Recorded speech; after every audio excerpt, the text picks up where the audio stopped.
Okay, I might be live. I don't know. Let's see. Like, nothing's showing on YouTube yet. I think I'm live. Am I live? Hello. I don't know if I am live or not right now, which is never fun. Let's see. I'm going to open me up over here. Oh, I am live. Oh, oh, yay. Hi, guys. I am apparently live. If you watched all of that before of me freaking out whether I am live or not, I am live. It's Sam from Made by Erilyn, and I wanted to talk today about bag selling, markets, all of that kind of stuff. I've got Nikki from Resin Melody with me as well. Oh, Barbara's here. Hi, Barbara. That was super awkward. I don't know how many of you guys saw me freaking out. Hopefully not too many.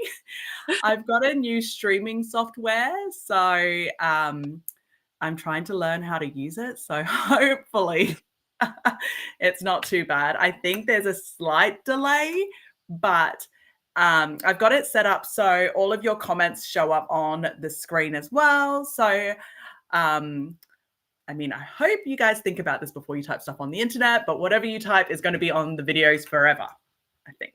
Hi, Barbara.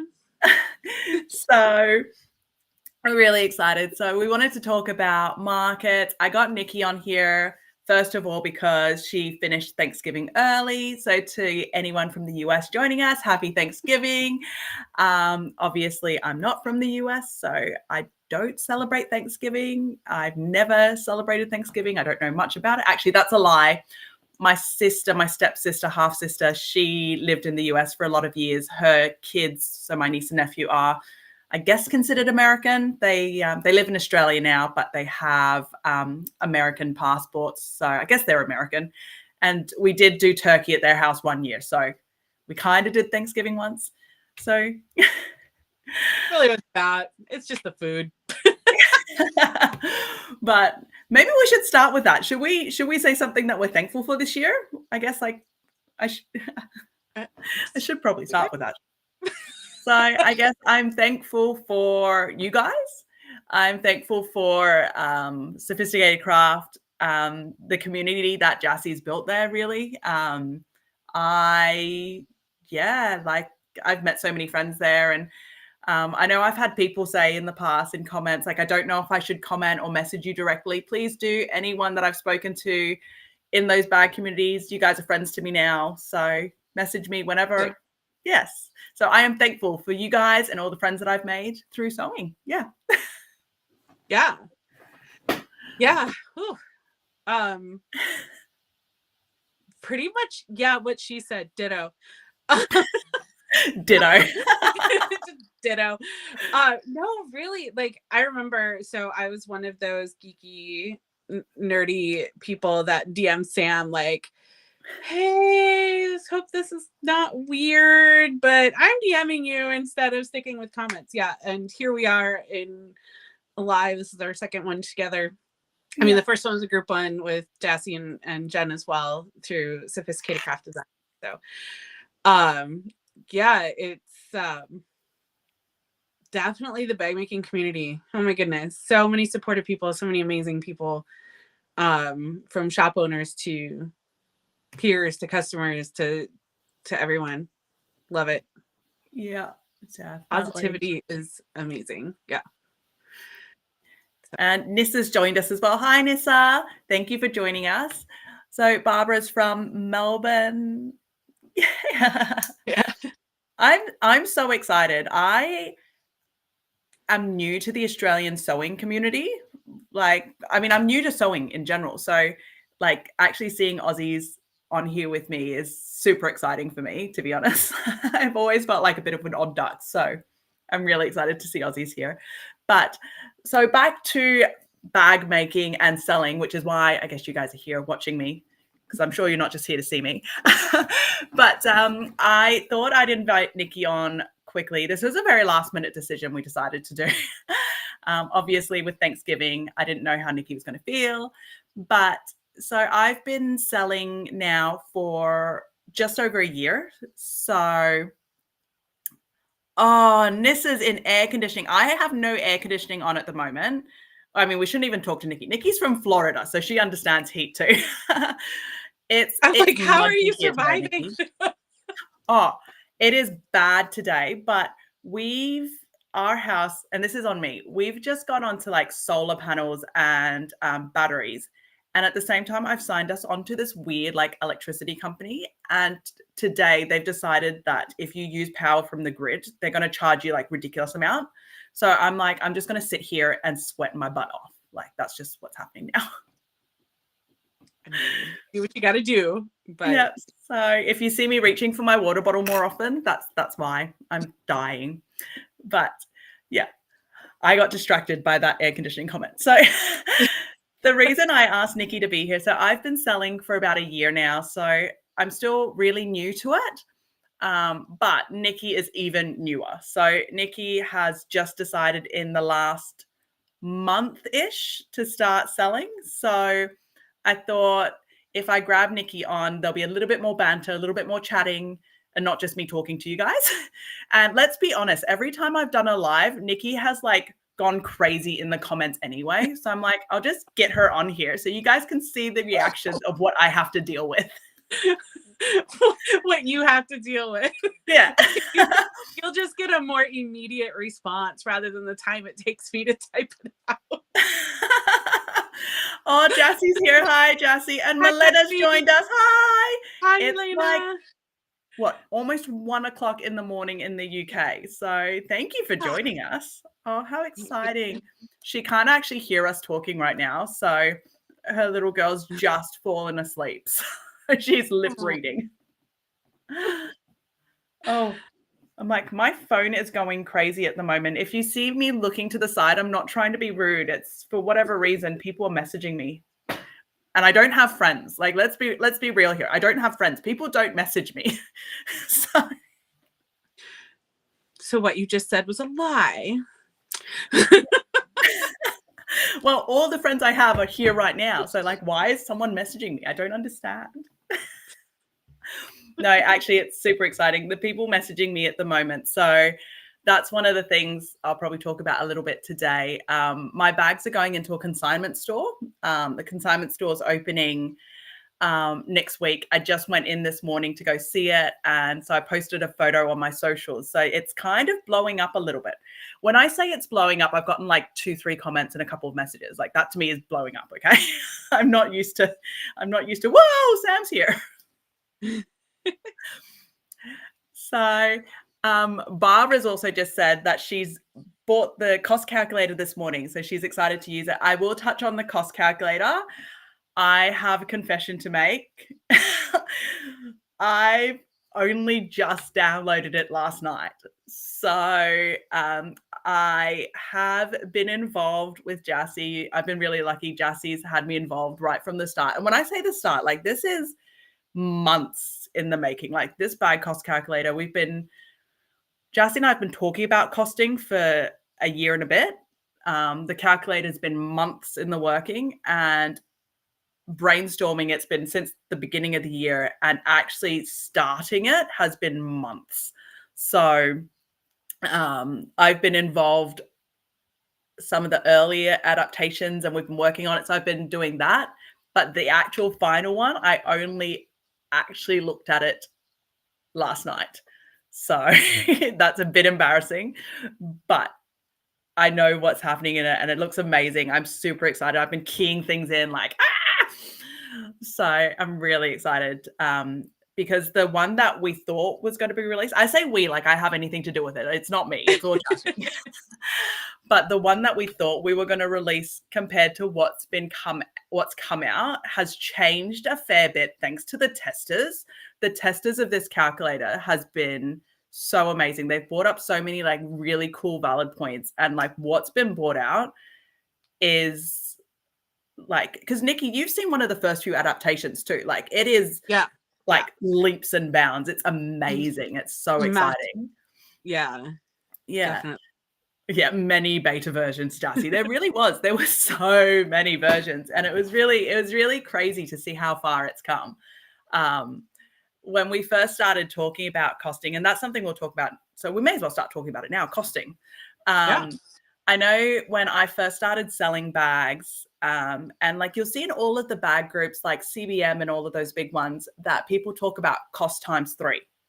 And that's what I started with too. Nikki's already like, no, do not do that. And that's what I was doing. I was doing cost times 3 because that's what everyone says to do. So I would work out roughly how much something would cost times 3 and be like, does that figure sit right? Yeah, that's okay. We'll do it.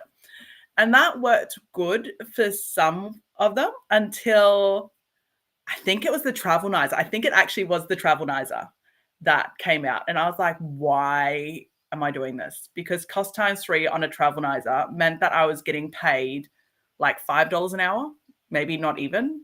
Because that is, for those of you who haven't done the Travelnizer yet, it's an 8 to 10 hour make. Like, and I think as bag makers, when we compare ourselves to other handmade markets, it's hard because, you know, like candle makers will sit there and know, like, you know whatever to candle makers. Like I buy plenty of handmade candles, believe me. But like from my understanding, a candle, a lot of the time is curing time, right? It's sitting there waiting. But like a lot of our time is hands-on sewing. So like a candle maker could have 20 candles curing at the same time. But a bag maker, even if I'm batch sewing, I'm still 5-6 hours of active sewing time. So we need to be compensated for that. So when we're doing cost times 3, that's really not anything. Like I'm not really being compensated for my time. And I remember talking to Jassy about it like a year ago. And back then Jassy's like, no, that's not right. It should be hourly rate. And Jassy, for those of you who don't know, before she was a pattern designer, she was a custom bag maker. She still has customers in Singapore. And correct me if I'm wrong, Jassy, she has people that have waited for over a year for a custom made bag and they will still wait for her. Like that is insane. I'm here quoting like 4 weeks, I'll get it out to you, I promise. And Jassy's like, next year you can have your bag. Like that's how high demand her custom makes are still. So, and she is saying to me, no, Sam, you have to do hourly. So cost is one thing, hourly rate is a different thing. And if something's going to take you so many hours, you need to charge that. So that was something I had to come to terms with. And Jazzy, oh my God, that's embarrassing. Sorry, I called you out. But that was something I had to kind of come to terms with because in my head, and Nikki's said this to me a billion times, okay, in my head, I'm like, I would not pay that money as what I wanted to charge. And just like Nikki says this to me all the time, I'm not my customer. Like, even though I make the stuff that I make and I love what I make, which is why I make them, I am not my customer. And I have to remember that because my customers can't sew, or maybe they can, I don't know. But they're not the type that are sitting there going, I'm going to spend 10 hours sewing, whereas I would. So, right. Yeah, I think that's like a huge difference, right? Yeah, basically. So, yes, I have just recently, within the past several weeks, decided to start selling my bags, but I have been sewing and selling doll clothes for artist made ball jointed dolls for 15, 18 years. I think 2006 is when I started. So I've kind of been through that process that it takes you through with I am not necessarily my target market. I have a specific skill, I have a specific design style, I have a specific look that I go for, whether it's with the doll clothes, whether it's with bags, and all of that plays into why people want to purchase from me. And it's kind of the same thing with you, right? Like you have a very specific style and somebody may sew clothes And so they're sitting at their sewing machine for 8-10 hours sewing something, but it's not a bag. Yeah, definitely. And I do get that in some ways because I've actually bought Christmas clothes for the kids this year from another handmade business because I'm like, do you know what? I'm not going to get out of my way to pull my overlocker out. I hate my overlocker. Do you guys call it? It's not overlocker in the US, is it? It's Serger. serger. Yeah. I'm like, I'm not going out of my way to pull that out, thread it, hope that it works, cut stretchy fabric. Like, no, I'm just not doing it. I just cannot do it. It's not, no. So I do get it. I do get it. It's not fun. But yeah, pricing was a huge thing for me going in. And I know for a lot of people that are just starting, pricing is a hard thing because it's something that you need to get out of your head for. Like Milena talked about that a little bit in some of her tester posts you might have seen on the calculator, the sophisticated bag cost calculator. Because it's very easy for us to sit in our own heads and go, would I pay this kind of money for it? But it's not about you. And it's not about, like, I think one of the things that sits with me the most, and I know I talk about the Travelnizer a lot, but the Travelnizer is something that blows my mind genuinely. So when I sold my first Travelnizer for $180. And I remember Jassy sitting there going, that's not right, Sam. That's not enough. And I'm like, Jassy, no one is paying $180 for this bag. This is right. I know my market, right? How many of us say, I know my market, I know my geography, right? The first person that bought the Travelnizer from me bought 3. At $180 a pop, she bought 3. I misquoted postage. That's a whole different ball game. So I ended up losing money on that, but that's on me. I am a non-confrontational person. Jassy did say to me, go back to them and ask them to pay the excess postage. And I'm like, It's just, I don't like awkward conversations. So I was just like, I'll just wear it. But I've learned my lesson. So it was a $50 lesson that I learned, but it's a lesson I've learned. I think anyone who sells online or sells to ship has learned that lesson. Yeah. And you learn it once, right? Once and you're done. Yep. So, yeah. And the Travelnizer, like at 180, and like the reason why I thought 180 was so much money, right, is first of all, if I did cost times 3 for the Travelnizer, it was, I don't remember how much that one was, but it was probably like $100 or something. I don't know. My hourly rate worked out to be nothing. It was nothing. And I was like, I'm already doubling it. So if I do cost times 3 plus extra, that's profit, right?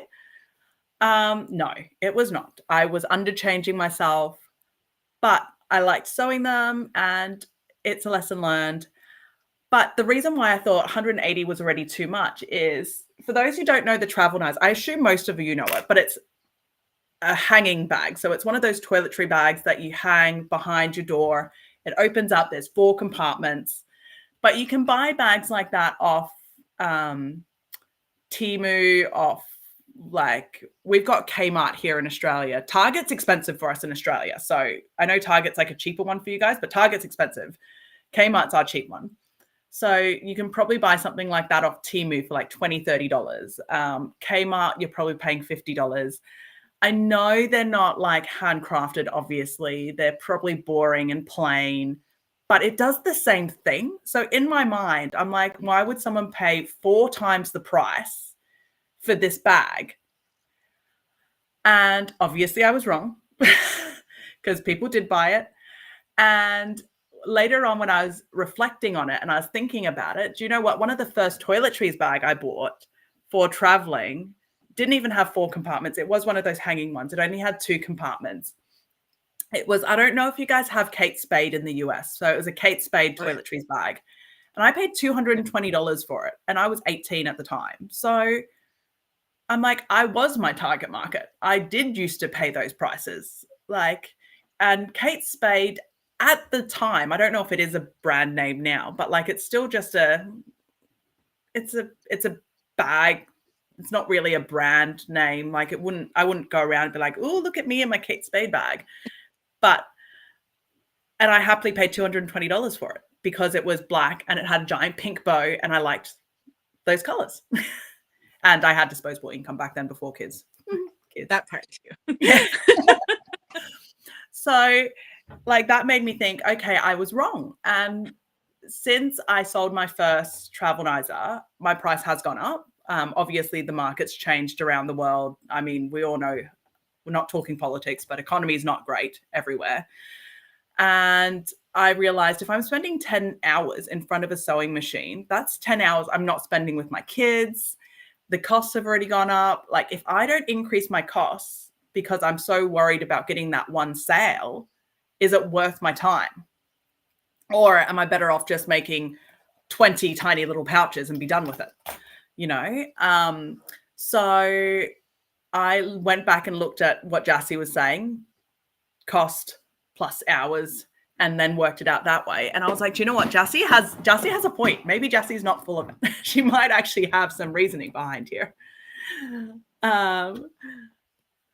Yeah, Vara saying quality will always win over cheap if you find the right customer base. And that's exactly right, isn't it? Like I've just realized I have a thing here that says made by Erlen and it's blocking this. So I'm getting rid of this quickly because it's kind of hiding the words a little bit.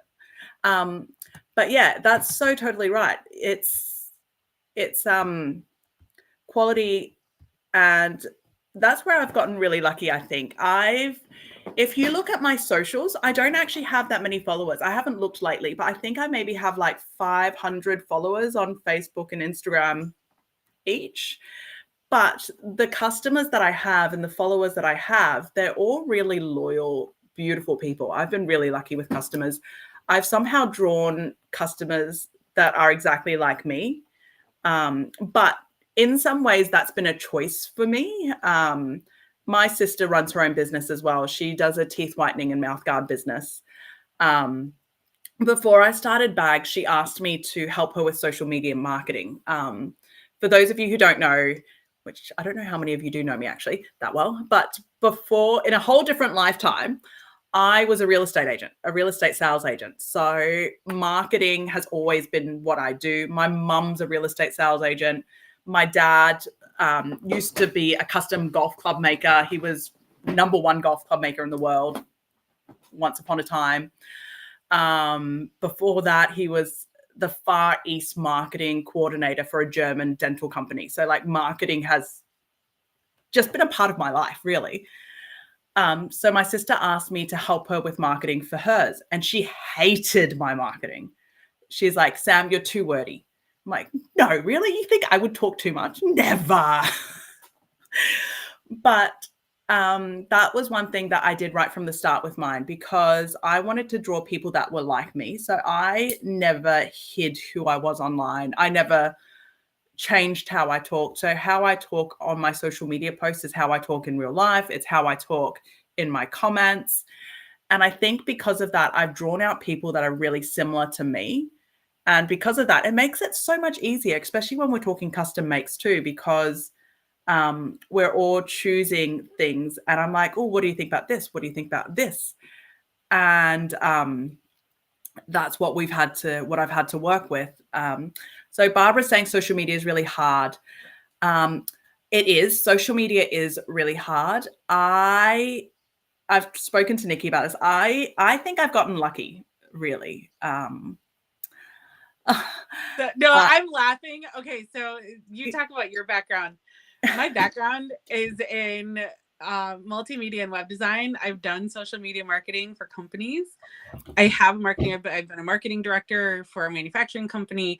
I've done the marketing. I know how to do social media marketing. I'm terrible at it for my own business. Yeah. Explain. But what you see is true though, and we'll get to the tips in just a second. I just want to say authenticity draws authenticity. So you are authentic in your messaging. You are authentic in how you speak. You don't change. You are exactly Sorry, I was laughing at Angela. Sorry. Hi, Angela. Yeah, I was like, I know that family name, but I don't know a Michael. But no, it's true. You're right. So you're authentic, and you're going to draw out other authentic people, and you're gonna authenticity is drawn to authenticity. So as long as you're authentic, you're gonna find the people who are also authentic. And for me, that's also core for whether it's my own business, my own company, or if I'm working for somebody else, I have to be able to be authentic. Definitely. Just in case anyone thought I was rolling my eyes while Nikki was talking, my eyes are really dry at the moment. So I'm like desperately trying to like do weird stuff. So I'm not rolling my eyes at her, please. Oh, you'd know if I was rolling my eyes at you. I would point it out. I'd be like, excuse me, everyone, shut up. Don't listen to her. But yeah, social media marketing. So one of the biggest tips I will say is, I've lost that word. Consistency. Yeah, Consistency. So I went to Scotland in May, June, I want to say. I can't remember now. Yeah, May. Something like And I knew I was going to Scotland. So for the month that I was going away, I didn't post at all, obviously. And then after I came back, I was racing to do Supernova. So for another 3 weeks, I didn't post because I just had too much going on. I was like, I don't want new business, to be honest. Horrible thing to say when you're in business, right? Like I should have just planned my schedule better instead of I don't want new business. But before I went to Scotland, I was posting daily. Every single day I did one post. And I don't know how many of you guys have this. I don't know if this is actually a useful tool, but Facebook has Business Suite. So with Facebook Business Suite, it automatically posts to both Facebook and Instagram. So when I say I do one post a day, it goes to Facebook and Instagram. I've recently started on TikTok, which makes me feel like I'm pretending to be young. And to be honest, I'm not so keen on TikTok. I've had a few people try to tell me like, give it a shot. And it's not that I don't think it's good. It's just, I feel like I'm too old for it. I don't understand it. Like even Instagram, I feel like sometimes I'm like, but maybe that's, it could just be my personality talking. Cause to me, Facebook is wordier. I'm a wordy person, obviously. So I like Facebook because I can talk and there's photos. So I try to post a day on Facebook and Instagram, and it does take time. It took me, because I took that big long gap, it took me like a month and a half, 2 months before I started getting the engagement back up again.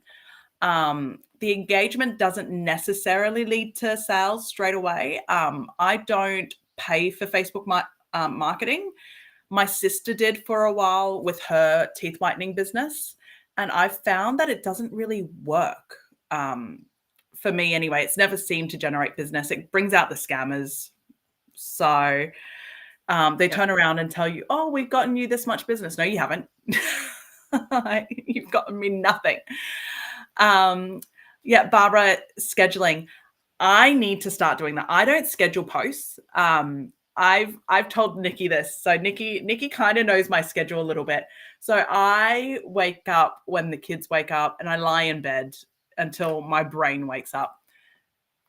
And I don't let myself get out of bed until I do my business post. So Nikki sees me do a Facebook post on my business page and she's like, Sam's awake. Don't even lie. I know you do that too. I actually don't. But it is a really good key indicator if anybody wants to know when Sam's up. Yeah. Look at if I've done my Facebook post yet. And so that's like something that I've done now. The reason why I don't schedule posts is, to be honest, I tried scheduling posts, and unless I am super organized, which most of the time I'm not, I try to post things of like, this is what I've just made. Yes, not just made yesterday, but this is what I've just made and is out the door. So I can't schedule a week in advance because to me, it's not coming up. I know some businesses are quite and I'm not trying to, I hope this doesn't come across as me saying this is wrong, but I don't, I try not to post about like, oh, what fun things are we doing today? So I'm not doing those kind of engagement posts, but everything I post is strictly about my bags and what I'm doing today, whether it's a sewing thing, a bag thing, because people who follow my page, my business page, they're following me for my bags. So it's really well and good to say like, oh, I just want to generate engagement, but I don't think that engagement necessarily leads to business, if that makes sense. So I've also found I struggle with scheduling posts because it's not authentic for me. yeah, maybe that's what it is. I'm a last minute person. But what's funny is so you're in Australia, I'm in the US, and we tend to post at similar times. Because I try to post before I go to bed. Yeah. Sometimes I'm more successful than others, where like I will literally be falling asleep at my cutting table, like with my phone in my hand trying to do a post. Like, you know what? I'm just gonna go to bed and I'll do this tomorrow. Aren't you worried though, posting before bed, like what if your post reach? Yeah, like, because to me, if I post in the morning before I get out of bed, then like people have a whole day to see it and message me. So yeah, I don't really sleep. So yeah, that's true. I do know that. so if people message me at 2 a.m., by 3, 4 a.m., I'll see it. It's only, within a couple hours. It's not a big deal. But but I also play around, and this is something that everyone kind of figures out for themselves, right? So you figured out that posting first thing in the morning is beneficial to your business. Yeah. For me, posting first thing in the morning, it is not beneficial to my business. I actually get much less traction, much less engagement if I post first thing in the morning. Yeah. And so I played around a lot with it over the past several years, just trying to figure out, when are my followers online? When are people engaging with me? When can I, expect to see some activity, whatever that activity consists of. And so that is definitely very individualized based on your specific audience. Definitely. Yeah, that's true. We've got a few comments from Barbara and Nissa, and yes, I so agree. Sewing is so much more fun than photographing, posting, and social media. I have to admit, I've got a couple of comments or messages on my phone that I'm supposed to be dealing with, and I'm like, I'll deal with you later, and I do this a lot. Not a lot. I don't want to say I like ghost people a lot, but sometimes mentally you just can't deal with it, right? Like I'd rather be sewing than dealing with that right now. And photographing is a huge thing. I'm really glad Nissa brought that up as well, because photos are such a huge part of social media. And I've noticed a huge difference. And I know Jassy, I don't know if she's still there. She's not spoken for a while, so maybe she's disappeared. Jassy doesn't fully agree with this, but Photo Room has changed everything. Is it Photo? It is Photo Room. Yeah, Photo Room has changed everything. Yes, absolutely. Unequivocally, like, 1,000,000% yes. Yeah, Jassy prefers natural photos, and surprisingly, it's not just Jassy. So I'm striking for an Australian fabric company at the moment, Inklings. Well, I'm not striking for Inklings. I'm striking for their sister company, Fizzgig. She's very adamant as well. Natural photos, so outdoors, natural light. And I agree, outdoor natural light is beautiful and it's lovely. But when you're running a business, it's really hard to do that. I'm sorry, running a business and a work-at-home mom of toddlers. Yeah, it's really hard. And so I'm not going to lie, I waste a lot of time on Photo Room, but I don't waste as much time taking photos. So a lot of the time now, so when I do a custom make, I immediately take a photo of the bag to send to the customers. When I say I don't worry about the backdrop, that's not completely true. I do like get rid of all my scraps so it doesn't look too messy first. We're all bag makers. We know how messy we are. And then I snap a quick photo. I'm like, this is your bag. Hope you like it. I'm going to post it off tomorrow. And then most of the time, this is done at like 9, 10 o'clock at night. So I don't have, obviously, natural light. I don't have time to do anything. So I then quickly use that photo that I've taken for the customer. I chuck it into photo room. This is a personal preference, and I know everyone's different. I don't like super fake photo room photos. And I know some of you have seen some of my photos. I obviously did not take one of my bags into a dark, danky cave to take a photo of it in a cave. But I still try to make it look as realistic as possible. And that's one of the things with Photo Room. If you download Photo Room and you're using Photo Room, don't just stick to, oh yeah, I'll just choose one of these presets that they've given me. You have to actually take time to choose and play. Like, I'm not exaggerating when I say sometimes it takes me like 5-10 minutes on Photo Room per photo, because you need to make sure it fits perfectly, because each bag that you design, you make, like, I don't even know what bags I've got behind me right now. Like this guy here, if I were to do a Photo Room photo for it right now, I can almost guarantee you AI Photo Room would have given me that bag on a pink couch, white drapes or something. That's what they would have given me. Yeah. And that's not going to work for that. Or it's not going to work for my vision of that bag. My vision of that bag is that bag should be sitting on a rock like it's, being presented. It's a little Lion King. So then I'll have to go in and I have to type those settings to make sure that's what I'm getting, because that's part of your marketing. It's getting all of that right. So the photos are annoying, but it's so necessary when it comes to doing it. Barbara's talking about suck at doing videos rather actually make the bag. I agree with natural light, but not always can you get the right settings. And that's so true. Australia here, you would know, Barbara, like our lighting can literally go from like, this is way too bright, you're hurting my eyes, to that's too dark and it's not working. So and shadowing. How often are you and your phone in the, like your shadow of your phone in the photo? It happens to me so often. And I'm like at these weird distorted angles trying to get these photos. It is hard. It's a lot of practice. It's a lot of attempting to slowly take your time. Photo Room is one thing that and I'm not affiliated with them, me talking this, they're not paying me, which is really annoying. You should pay me, Photo Room. But that's one of the reasons why I like Photo Room, and I pay for it, even though it's an added cost, because it does take a lot of that stress off of trying to get those perfect photos. My house is, Jassy will say that my house is beautiful and I've got plenty of beautiful backdrops.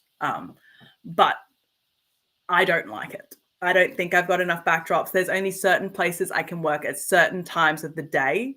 And luckily I know them now, but that's something that you have to take into account when you're doing photos. And sometimes when you're doing custom makes, that's not something that you have the ability to do, because I can't really say to a customer, oh, it's raining today and I really want to take a photo of it. So can I send this to you 3 days later?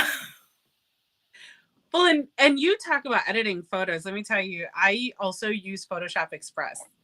So I will take a photo, pop it into Photoshop Express, adjust the color temperature, because usually it's a little bit too yellow. So I'll adjust it to be a little bit more blue. Then I'll put it into Photo Room, do my edits in Photo Room, and then bring it back into Photoshop Express to do fine tuning edits. So like I showed you photos of some bags that I had recently made that I did with like a black brick wall in the background. I actually popped that back into Photoshop Express, blurred out the wall a little bit, added a vignette, adjusted the temperature of the wall itself. Like, so I'm like way over and above just using Photo Room. But if I had to rely on natural photos, no way. It wouldn't happen. No. Yeah, exactly. No. But videos, however, CapCut is amazing. And you can actually turn your photos into video. Yes. I just started using CapCut. I don't know if anyone's seen any of my packing videos. That is, let me tell you, that's a huge tip on social media, actually. I have gotten so much engagement. I've sold a few bags purely because of those packing videos. And when you use CapCut, it's literally a 1-minute film. I've got these stands. Obviously, I've got camera mounts, but I've got this stand that goes directly over my table. So it just films something on my table. I pack my bag first. So I pack my bag and then I slowly take things out and then I put it into CapCut and I do a reverse. So the end video looks like I'm packing the bag, but I'm actually taking stuff out in real life. The reason I do it is because packing a bag is actually a lot more fiddly, I think, than taking stuff out. So it looks like I'm putting things in, but I'm actually taking it out. So it looks smoother. It's easier to film. And it's 1 minute. It literally takes 1 minute. The editing takes another 2 minutes. So 3 minutes and you've got a video and it looks most of the time looks quite professional if you've got the lighting right. That's the big thing, lighting. And Barbara, CapCut is free. Barbara literally just said the cost of some of the media app software out of budget. It is CapCut, right? That's what, yeah. Yep, CapCut is free. And if you're using the app, there is a way to go into the settings. So by default, it turns on like an end card anything to say that made advertises CapCut. Yeah, you can delete that manually. Yes, it is an app and it's also a website. Yeah. So they have a web version and a mobile app. And through the mobile app, if you connect it to your TikTok, you can upload a video to TikTok and download it without the CapCut watermark. Yeah. And it's so quick. It's so easy. It's free. And I don't know if any of you saw one of my Zaria Noir makes, which was the Maleficent one. I sold that 3 times over. And I say 3 times over because I sold the one I made. Someone asked me to make a second one. And then someone asked me to make a third, but I didn't actually have any more fabric. So I could have sold it 3 times over. I sold it twice, purely because of that video. So I had posted it. Why is someone calling me? I don't know who you are. Someone's trying to call me. I don't know who they are, so they don't get an answer. But so I've posted it. I posted photos of the bag before, and I thought the bag's beautiful. I thought my photos were great, and I had no takers, 0 takers. And then I filmed that little packing video, and then as soon as I filmed it, it was sold just like that. Like I want to say within half an hour. My sister then messaged me and said, "Oh, wow, that bag fits so much. I didn't expect that from the photos." And I think that's something that sometimes us as bag makers forget because we're so used to dealing with bags. We're so used to talking about slip pockets, zip pockets, all of this like magnetic snaps. Layman's don't understand what we're talking about. Or maybe they do understand, but they can't visualize it. So, yeah. That's even like the peony. When I told you that, oh my God, it fits, or I think I posted that it fits my Kindle, and you were like, wait, what? It fits a Kindle? Yeah. And it's things like that, right? Like you don't think about like what kind of stuff you make.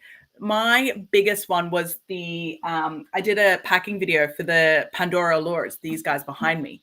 As soon as that packing video went up, I sold 3.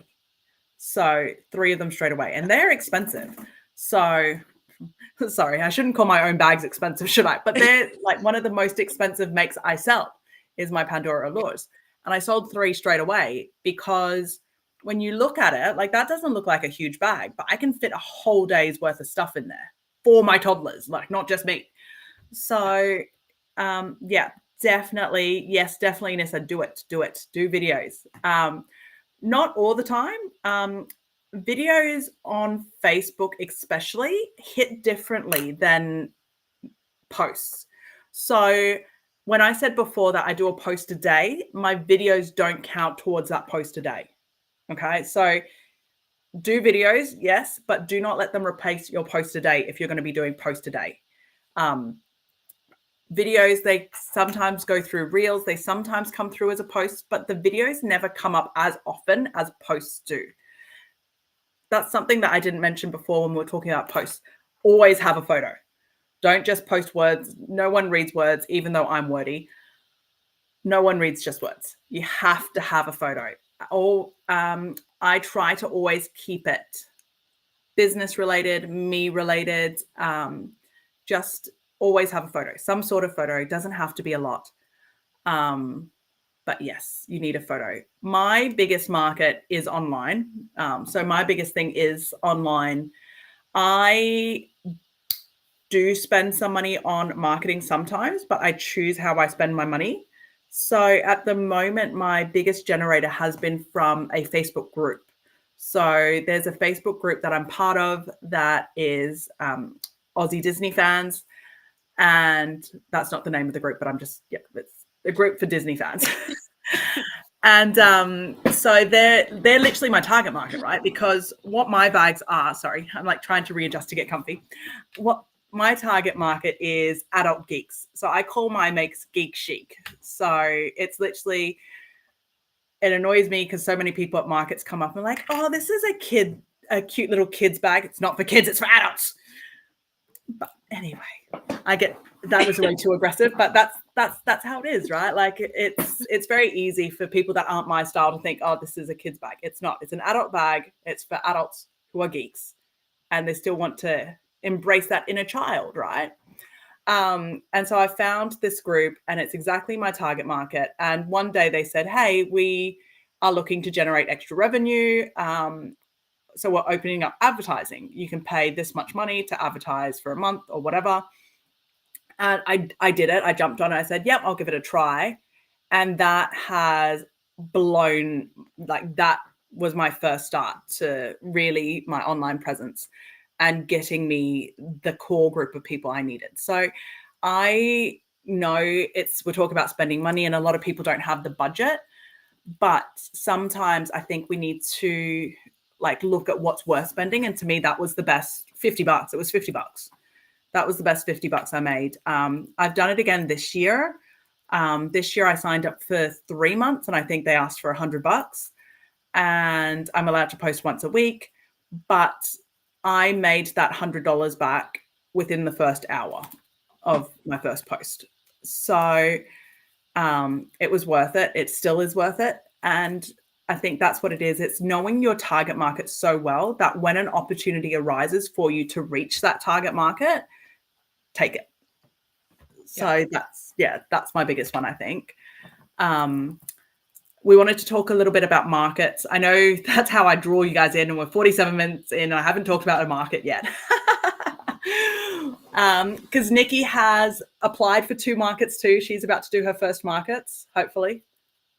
I got waitlisted for the first one, so waiting to hear back about the second one. Yeah. But we'll see. Well, quickly, we'll just do this first because Nissa has just asked, how did we find your niche? Did you know from the start what you wanted to make or sell, and did it take a little while to work it out? For me, I was very clear right from the start. That's why my business name is Made by Erilyn. So even my business name was based off what I wanted to make. I could be headstrong sometimes, I think. So I didn't even know if there was a market for it. I know that obviously there's like Loungefly and all those people out there that do it. And so I wasn't creating a new market as such. I was just disrupting it a little bit, I guess. I don't even know if I've disrupted it. They wouldn't even feel me at all. But it's nice to say I'm disrupting them.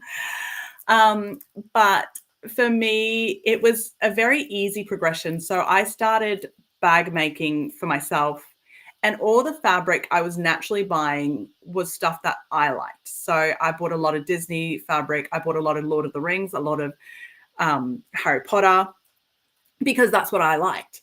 And then, so because those were the fabrics I was buying for myself, I was like, what can I do with it? When I first started and I knew I was going to be doing markets and I was selling, I bought a lot of florals because I thought that's what would sell in the real world. And thank God they all sold because I don't have to look at them anymore. No offense to anyone who likes florals, but I am not a floral person. I love colors, but floral is not me. Um, so I bought all that fabric to kind of appeal to a broader market. And there is a beauty in a broad market because it's safe. But um, it's kind of like, do I go there? Do I not go there? And I just decided this is what I want to do. So I'm gonna do it. And I named myself. So Erland was my elf hunter name from Lord of the Rings Online. So that's why I'm made by Erland. Because if I weren't made by Sam, there's too many Sams in the world. I mean, if you Google Sam Harris, I won't even be on there. There's a political theologist from the US. There's a First Nations supermodel who's Sam Harris. There is, I think, a soap actress, Sam Harris, in the US. So I'm nowhere in there. If you see any gorgeous Sam Harris, it's not me, it's someone else. Barbara's just asked about copyright. It is. It's a huge thing that I am scared of. Like, I'm not going to lie. I do worry about it. My thing is, and I know this probably isn't the politically correct answer. It's probably not right. Definitely don't listen to me as if it's advice. This is purely my experience. Is I'm buying this fabric from other shops, from other local small shops as well. So there's obviously people who do it. It's probably not the right thing. I do understand that. I do appreciate that. I try to buy stuff that is all designed and printed and made by other local individuals. So from the pattern designed to the fabric printed. So I'm supporting other small businesses that have used likeness. So I know it's not right. And I know one day I will probably get a knock on the door. If I get a knock on the door, I have to stop. So, and that's a decision I've had to make. I have started trying to move away from like in your face, this is what this is, to a more like subtle kind of way to do it. But I think at the end of the day, like you see people out there with crickets and is that how you say it? Cricket, like those machines that make like cups and they stick on the vinyls onto it. And they do like this kind of stuff all the time. Doesn't make it right. Not saying that it's right, but it's a market out there and people do it. So I just take the risk and take the chance, to be honest, is what I've decided to do. Because I think at the end of the day, if someone turned around and said, I can't do this anymore, I don't know realistically if I would want to keep selling anymore. Because if I'm not sewing what I love, I don't know if I want to sell. And I say that because right now I'm really burnt out, to be honest. Like Nikki and I were talking about this before we came on. I've been sewing straight for 4 or 5 weeks now till 2, 3 o'clock in the morning some nights. And I'm exhausted. I'm burnt out. If I'm not sewing prints that I love and bag styles that I love, I would not put myself through this. Like you can't even pay me $100 an hour to do this. I'm sorry. Like that sounds really like, oh, she thinks she can earn $100 an hour. I don't. But if I'm not doing something I love, I'm not going to do it. Yeah. So, and thank you, Barb. Oh, I got called gorgeous. This is why I love coming live.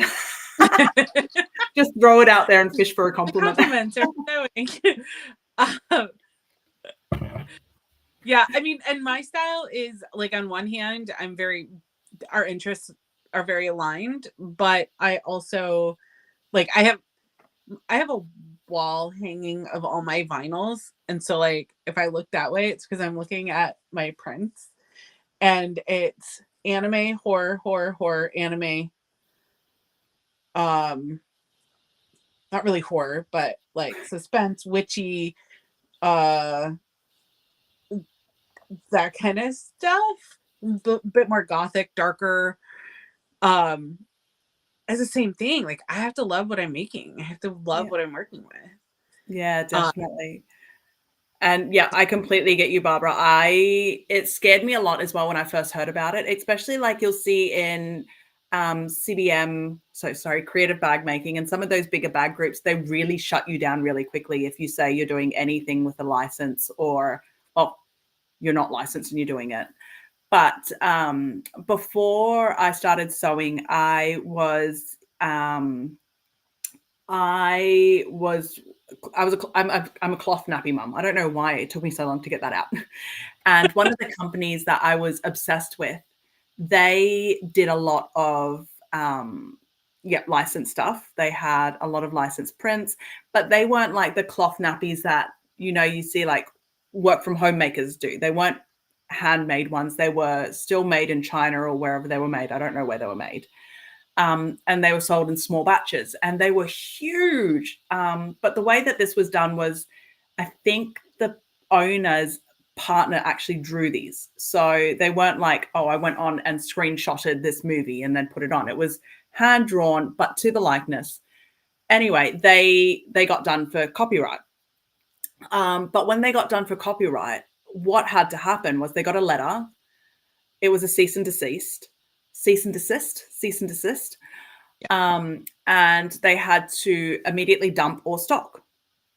So that's kind of the risk that I'm taking, is if I get found or if they come at me, oh my God, now I'm on internet live saying it, they're going to come for me. Then obviously I will stop straight away. If I've been told to stop, I will stop straight away. Will I lose money? Maybe, because I do have like a lot of fabrics here, but it's not going to be something that makes me sad because I still have the fabrics and I can still make stuff for myself. so that's the kind of the risk that I take. And the horror stories are there, definitely. I'm definitely someone that, like, if I get told here's your warning, that's it, I listen to it and I'm gone. Like, I'm not going to sit there and be like, oh, I'm going to press my luck. I'm done. So that's kind of where I'm at with doing that. And I know it's a worry. I do have other stuff that I do. Like, that's where Nikki was saying, like, our tastes are kind of similar. Like, we both like weird, quirky things. I don't have the print on me right now. I should go grab it. But there's a gorgeous print that Inklings did that I'm obsessed with. I don't think you have it. I think I've told you about it. It's called Got Milk. I'm actually going to grab it because I love this. Nikki, you talk to everyone. Yeah, the other thing that I wanted to mention about fan art, so that's kind of this whole genre, right, on the copyright, is some studios are okay with fan art. So it's also knowing the studio that owns it. The famous, using those famous numbers, names. Yeah. I never use the names. You'll see alternate titles for things.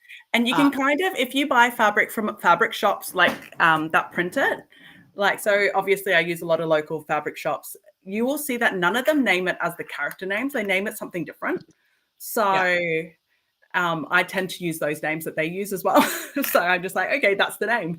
But look at this. So this is my style. So when we're not talking geeks, I like the weird, quirky stuff.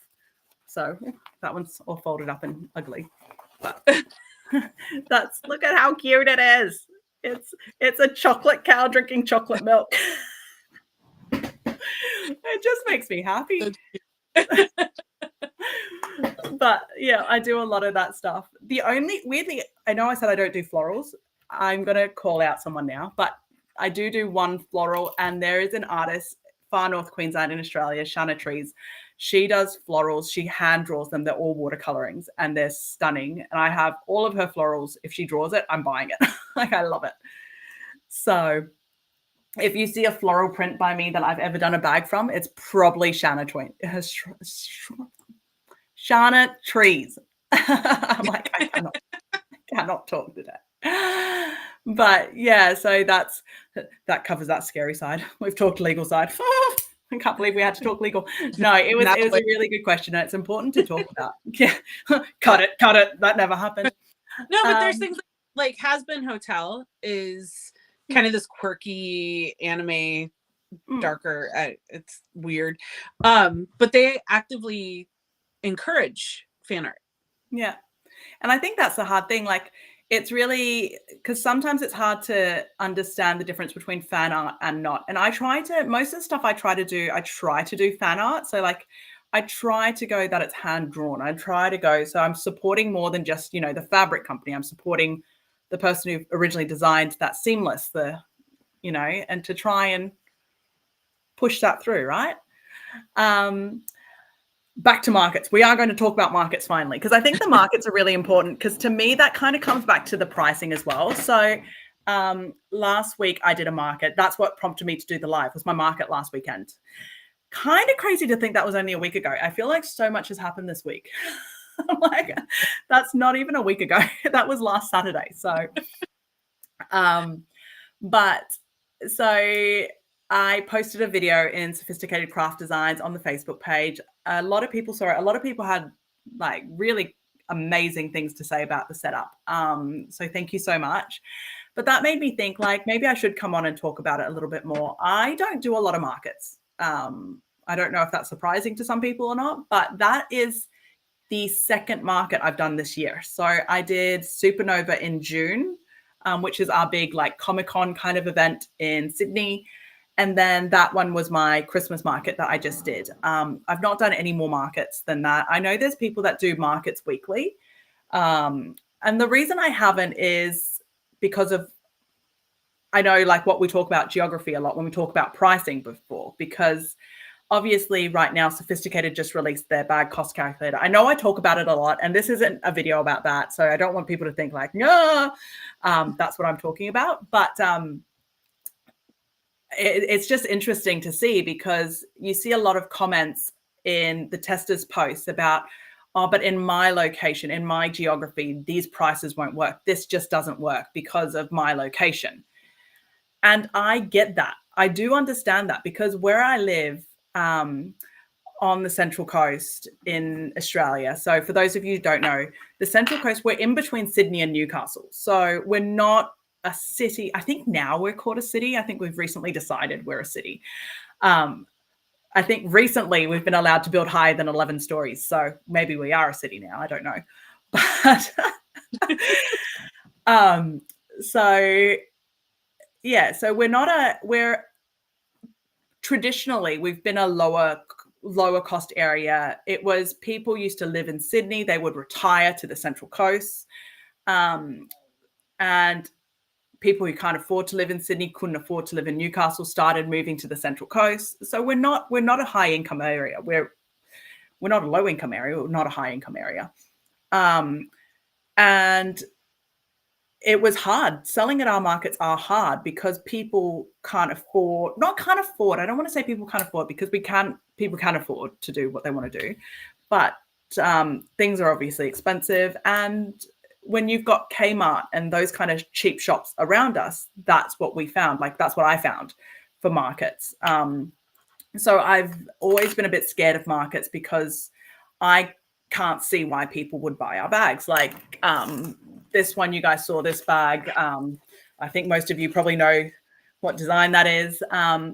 Like a water bottle bag like that. I sold these guys for, I have to check the tag. I don't know. My sister priced them for me. I sold that for $60.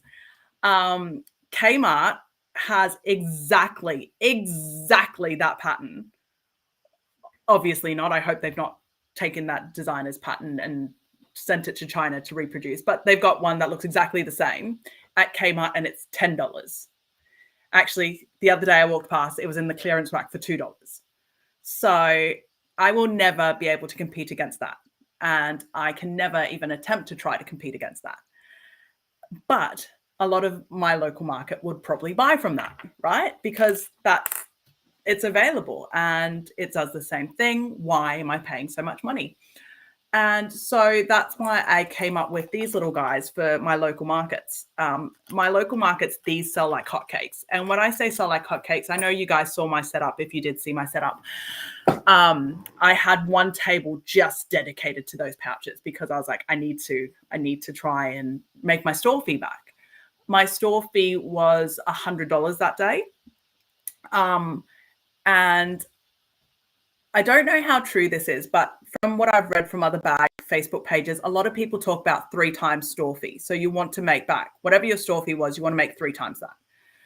I made $800, 800 and something by the end of the day. So I made 8 times store fee. When I packed up, I had made 500. So 5 times store fee. I should be really excited by that. I know I don't sound excited, but I think I've started to get a little bit like, why am I not making more money? No. The problem with when you saw my setup, how much stock I have, the more stock you have, I think the more unrealistic you get with how much money you think you're supposed to make. But of that $500, I sold 2 proper bags. So I sold 1 clutch, and I sold one of my Zaria refreshers. Both of them, surprisingly, maybe it's not surprising, both of them sold to other store holders. So it was other makers that would appreciate this is how much this costs. So they bought those. Everyone else bought these little guys, these little $10 pouches. So which, you know, I'm trying to do the maths in my head. I can't work backwards right now, but I made almost $400 from $10 pouches. So I really shouldn't complain because that made my store fee back. But that's something that we consider. That's what I think is important to consider when we talk about geography. So it's not about I'm going to reduce the price of this guy to meet my $2 market, but I'm going to offer these guys that I can still sell at a price that I'm happy with. So I think that's where the geography question comes in. And the thing is, like I said before, I ended up making $800 from that market. So there's another $300 unaccounted compared to what I say when that market ended. And that was 2 bags. So I had 2 people come through my market. Both of them looked at bags, and one was a $150 bag. One was actually it's more than $300. One was a $210 bag and one was a $150 bag. Both of them looked at it. They liked them. They took photos and then they left. So I was like, okay, that's it. I'm done. They then messaged me afterwards. So I don't know if they went home and they Googled or they thought about it, but sometimes those bigger purchases people need to think about. Like, I don't know about you, but I mean, I have in the past walked in and bought a giant TV without thinking about it. But most of the time you think about it, right? You research, you go, hey, should I do this? Should I do this? Like this new software that I've got now running this live on, Nikki will attest to this. We've been talking about, oh, should I get this subscription for 3 months? So I think that's something to bear in mind when you do a market as well. It's important to have your expensive big makes. I think your expensive big makes, I will always have them. I have mine up high, so you can see them. You can still grab them if you want to, but they draw attention. And then I have my cheap, I shouldn't say cheap, but my lower cost ones right at the front where people can touch and feel, and to try and encourage buying and spending with my cheaper items. I then have my medium ones there. So I have a huge range of like $40, $50 bags. Weirdly, they don't sell for me. I don't know why. My mid-range bags, or I know they're not really my mid-range. They're probably like my lower end bags. They sell online, but in person, I seem to either sell my really cheap stuff or my really expensive stuff. So the mid-range is great to be there to bulk up my stock, but it seems to be people are either just, I'm going to buy something little to support you and say I've supported a handmade business, or they fall in love with your style and they fall in love with your stuff. So like the $150 handbag I sold, the lady came in, she touched it, she looked at it for ages, and I made that bag April last year. So that bag has gone to, last year I did a lot of in-person markets. So that bag went to every single market I ever did. It's been on my, actually it's not on my website, weirdly enough. Maybe that's why I've not sold it. But I've never had any interest in it. It's a super quirky, super cute bag. It's got like little geckos and orchids. It's beautiful. I love it. And this lady saw it. She loved it. She took photos of it. And when I delivered it to her, because she didn't live far from me, so I'm like, I'll just deliver. Don't come to my mess of a house. When I delivered it, she's like, I have never seen a bag that screamed me so much. And I think that's something that, to me, I need a reminder of. Like, I'm not selling $2 bags in Kmart that I'm producing for the mass.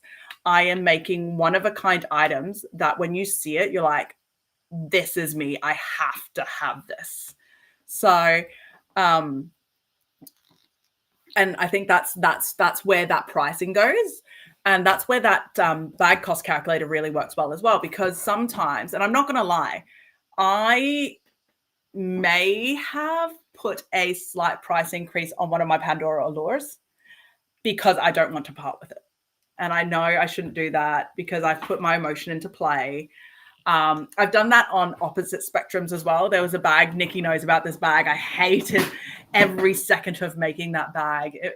It's not the pattern designer's fault. I'm not going to call them out because, it's not their fault. I think it was just me. But oh my God, anything that could go wrong with that bag went wrong. I hated it so much. When it came to pricing, I priced it. It was a $210 backpack.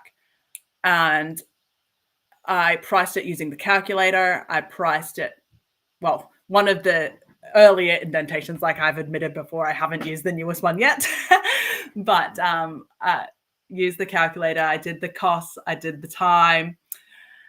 I got my sister involved. This is what it's come up with. What do you think? It's $210. She's like, yeah, I think that's right. That's right. I'm like, okay, cool. The minute someone touched it and looked at it, if you like it, you can have it for $180. I just dropped my price like that because I hated that bag. I just wanted it gone. Looking at it made me sad. Sometimes emotional pricing is a necessity, but for the most part, take the emotion out. Yeah, take the emotion out. My sister could not kick me out of my store quick enough. She was like, go away, get out. I was like, I hate this bag. I hate this bag. But that's why calculators are so good, because I think I would never call myself a creative person. Maybe now I need to rethink it. But I think us as creatives, we are quite emotional, especially when it's our own things, right? Like we sit there and we're like, I love this. I hate this. I whatever. And one thing that I've found the calculator works really well for me, obviously taking that emotion out. But I'm a people pleaser. I'm very quick to be like, oh yeah, you can have this cheaper. That's fine. You can have this. If someone gives me a compliment. But now that I know with that calculator how much my cost is exactly and how much my hourly rate is, if I discount it, I'm pretty much discounting my rate. I'm discounting my time. So that's time I could be spending with my kids. My kids are 2 and 4. I am missing quality time with them. My kids have said to me, Mummy, don't work today. Mummy, please don't sew. Mummy, can we go do this? Mummy, can we not go into your sewing room? That's heartbreaking. And Jassy can attest to this. She's got a daughter, and anyone who's a parent, how quickly kids grow up. And I'm missing parts of them growing up because I'm trying to make money, which is obviously an adult necessity. But if I discount my stuff, I'm discounting my time with them. I'm saying I would rather this reduced amount, and it's still better than spending time with my kids. It's not. They frustrate me and they annoy me sometimes, but I don't want to miss that time with them, Kian has a girlfriend at the moment, so I'm not really happy with him. But he recently told me the other night, oh, Frankie's my true love, Mummy, not you. And I'm like, don't need you anymore. No, I need you. Please love me. Please love me. But that's kind of what it is, right? So when I've started doing this bag cost calculator, and I know it's just launched for most of you guys, I've been privileged enough to use it for a few months, or a version of it for the last few months. So ever since that's come out and I've started using these kind of versions, it's been easier for me to because when someone is trying to haggle you, they're not saying your bag's not worth it, right? If someone comes by and they say I don't know, I'm grabbing a bag. This guy I've got priced at $60. So when someone comes over and they're like, oh, would you sell it for 55? They're not saying your bag's not worth $60. It could be, there's different mentalities, right? There's some people that just like to haggle. There's some people that literally have $55 left in their wallet. I got caught with one who was obviously someone who just liked to haggle at Supernova. It was closing time. They came up.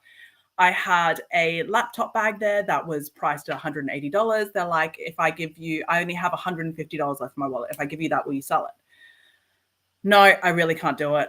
I can't do it. I can't do it at 150. Okay. What if I do 170? You just told me you had $150 left in your wallet. Where's this extra $20 coming from? Like, do you know what I mean? So it's kind of funny. And like in the past, I might have, if it wasn't a laptop bag and if I didn't know how much I had spent in that, I probably would have been like, yeah, you know what? You can have it. So I'm glad I didn't. But it's kind of like the trying to work out where things are. So like one of the newest things I've been able to do is, so someone would be like, okay, this is $60. So $60 doesn't include the strap. If you want the strap, it's $70. They're like, oh, I don't have $70. Will you do 65? Okay, do you know what? I can't do 65 on this, but I have this one, which is a similar use bag. The strap is built in. It does a similar function and it's 60. Would this be something that you would consider? And what I found most of the time is, and I say most of the time, it's probably worked 80, 90% of the time, is they would either buy the original bag that they liked at full price or they would go for the cheaper option. So it's about setting boundaries, right? Like we try to teach our kids boundaries. And we don't know boundaries. I don't know boundaries, I feel like. And that's what it is. Like when people are haggling, they're trying to push your boundaries to see how far you're willing to go. And so if you stand tall and you believe in your pricing because you know how much it's worth, people will understand it. And what's the worst they're going to say? The worst they're going to say is, no, I'm not paying that. Bye. And you've lost a sale. And is that the worst case in the world? At the moment, in the moment, yes. You're sitting there like, oh, I've just lost $55. I could have had 55 if I didn't stick out for that $5, right? But like I said before, I had a bag that sold a year and a half after I made it. Like the right person will come along and they will buy it and they will buy it at the full price. So it's just sticking to your worth and knowing your worth. Obviously, I'm not sitting there going, well, I think I'm worth $2,000. This is Louis Vuitton right now, you know?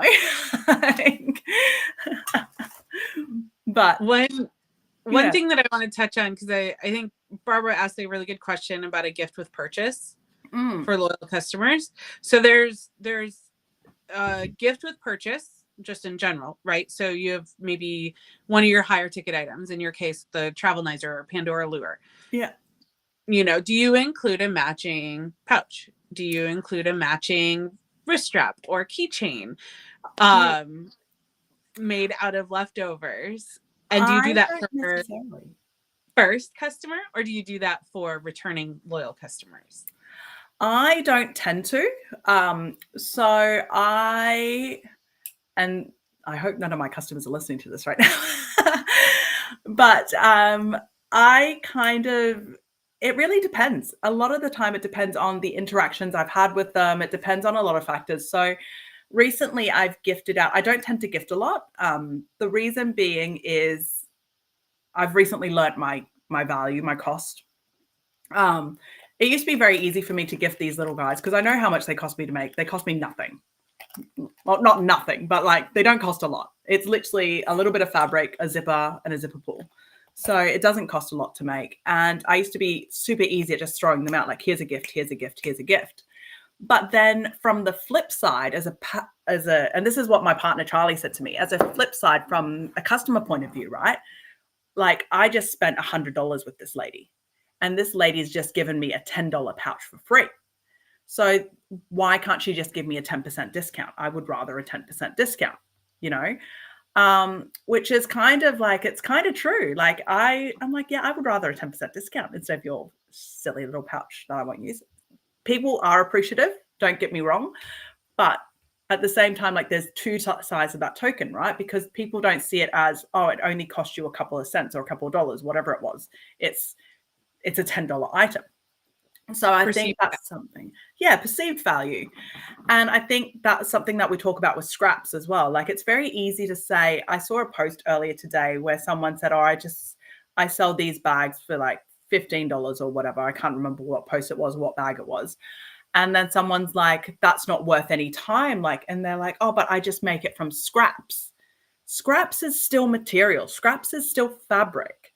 So a lot of my card holders are made from scraps, but it still costs something. Yes, I've got a giant scrap bin over there that's full, but it's still worth something. So even though it's scraps, it's still worth something. So I think that's something like we need to get in mind when we're doing business, because no one's paid for that. You've paid for that. So scraps is still material. Scraps is still something that you will use, you know? So I think it's important to remember that. In terms of gifting, I do gift. Recently, I had a lady who ordered a Travelnizer. After her Travelnizer, she then ordered like 35, 40, I don't know, of these pouches. But she specifically said these pouches were for 4 different people. So she's grouped her friends together. So she's grouped 3 people that never heard of me and got their orders from them, brought them all to me to combine it. So she would save postage, right? Or they would all save postage because it's all sent in one lot. So it benefited her. But I just gave her an extra little one just to say, thank you. I really appreciate you taking the time to organize it. So it's not coming to them from a business standpoint. It's coming from a personal standpoint. Do you know what I mean? Is there a difference there? Or is that just like, I come from an Asian background, in case it's not obvious. So to me, it's like, we're very like, you know, a thank you type. Yeah. Well, I think so. I know, Barbara, I think you had mentioned that you had just gotten the cost calculator. And so you'll start seeing that once you start filling in all of your information, that your time is absolutely worth money. And more often than not, when you are giving away those little freebies, you're giving away your time. Yeah. Because those offcuts, those scraps, the less than $1 in materials, that has a very concrete financial impact. Like, we know out of our pocket, this is how much it costs. But like Sam had mentioned earlier, that's time away from kids. That's time away from family, time away from loved ones. And I know, like, when we look at like a single item, oh, maybe it only takes 10 minutes. Maybe it only takes 15 minutes. But when you start multiplying that by the total number that you're giving away, it has to be compensated somewhere. So then do you increase the cost of your bags to provide a complimentary item? Right? So you have a $150 bag. Do you now sell it for $175 and include a complimentary item? Yeah. And I think like one of the things that we have to be careful with as well, right? Like if we start saying, oh, when you buy this bag, I'll give you a matching whatever for free. We need to be really careful that people then don't put 2 different values, so that you don't have someone come back and be like, okay, I don't want this pouch. Can I just buy this? And are you going to discount me? Like, that's something we have to be really careful of, because some people will think like that. The other person I gave a free gift to was, and I have to admit this live on air now, I stuffed up recently. I made an item for someone. I made a passport wallet, a custom make, posted off. They loved it. It was all great. The day they were traveling to Japan, they sent me a message from the airport. The top stitching came undone. So after I pulled the stitching out and tied it off, my knot didn't tie properly or whatever. Super small mistakes, super easy to fix. So I straight up said to them, look, I'm so sorry. It's on me. Send it back to me. Obviously, I'll cover postage and I'll fix it. I'll send it back to you. To be honest, I've lost money on that sale. It's a $50 item. She paid the first lot of postage, but the return post was $10 for her to post it back to me. Then another $10 for me to send it back. So that's already $20 in postage that I had to add on. And then I added a little pouch in there just as a thank you, because some people wouldn't tell you when something went wrong. They just went, oh, okay, I'm not buying from this person again. So to me, I wanted to show that like I am appreciative. I'm really happy that you gave me another chance, that you're willing to let me fix it. So I fixed it. I added that in. I said, thank you so much. I do appreciate it. This is not the quality of work I sent out. Thank you for letting me fix it, giving me a chance to fix it. And she really appreciated it. She sent me a message yesterday and she's like, you know, that little pouch that you sent me, is that those pouches on your website? I'm like, yes, it is. She's posted an order. She's posted an order this morning of those pouches. So like, that wasn't what I was hoping for, but Like that kind of happens sometimes. So like I do understand sometimes why it's good to give gifts and things like that. Loyal customers, what I have done for some of them is I've offered discounts. I don't offer it very often, but I do offer discounts sometimes. So I have customers that are constant repeat. And I've offered them free upgrades. So when I talk about free upgrades, I'm talking about like from a standard zipper pull to a fancier zipper pull. I've offered, sometimes I comp postage. I do comp postage a fair bit. That's a me problem. Because to me, I hate postage. I am a person who hates paying postage. So I hate paying postage full stop, let alone someone coming back and saying, oh, by the way, I quoted you wrong on postage. You need to give me more money. So I comp postage a fair bit. That's something that I just do. To me, maybe it's not good business, but I think it's good PR, I guess, is the right one. It's just, I don't think it's, I just don't like it. So that's what I do. And so, yeah, I don't tend to gift things. I do discounts. I don't discount a lot. I do multi-buy discounts, especially with these little guys, obviously, and that's something that has drawn a lot of business for me, particularly online, because obviously like these are $10 postage in Australia. If I posted this is going to cost me $10 to post. I can actually post 16 of these in that $10 post. But how many people are buying 16 of these little pouches? But ever since I started offering multi-buy discounts on them, people are buying 10 at a time, 15 at a time, because they're like, divide that postage across 10. It makes it worthwhile. So I do multi-buy discounts, but I don't do gifts very often because I do. I'm still blown away by postage costs around the world. Like, no, seriously, because the little pouches that you have, and that's actually, postage is something that I've had to adjust with Resin Melody because of the shift into larger, heavier, bulkier items. Is I used to offer free shipping across the board and a $10 flat rate international shipping, regardless of location. So that would be like you would order from me and pay $10 shipping to get from the US to Australia. That's kind of crazy. Yeah. Now with bags, I've had to adjust that, right? So I now have a flat rate $30 international shipping for bags that are bigger, bulkier. But even still, like $30 to ship isn't that bad, in my opinion. But those little bags would cost me like $5 at most to ship across the country. Yeah, it's insane. Yeah, $10 international. So I had, because of my pricing structure with the doll stuff, and because they're so lightweight, I have a postage amount built into my pricing, because I was not getting multi-item purchases. Like my average order volume was fairly low, so I had to build it into my pricing.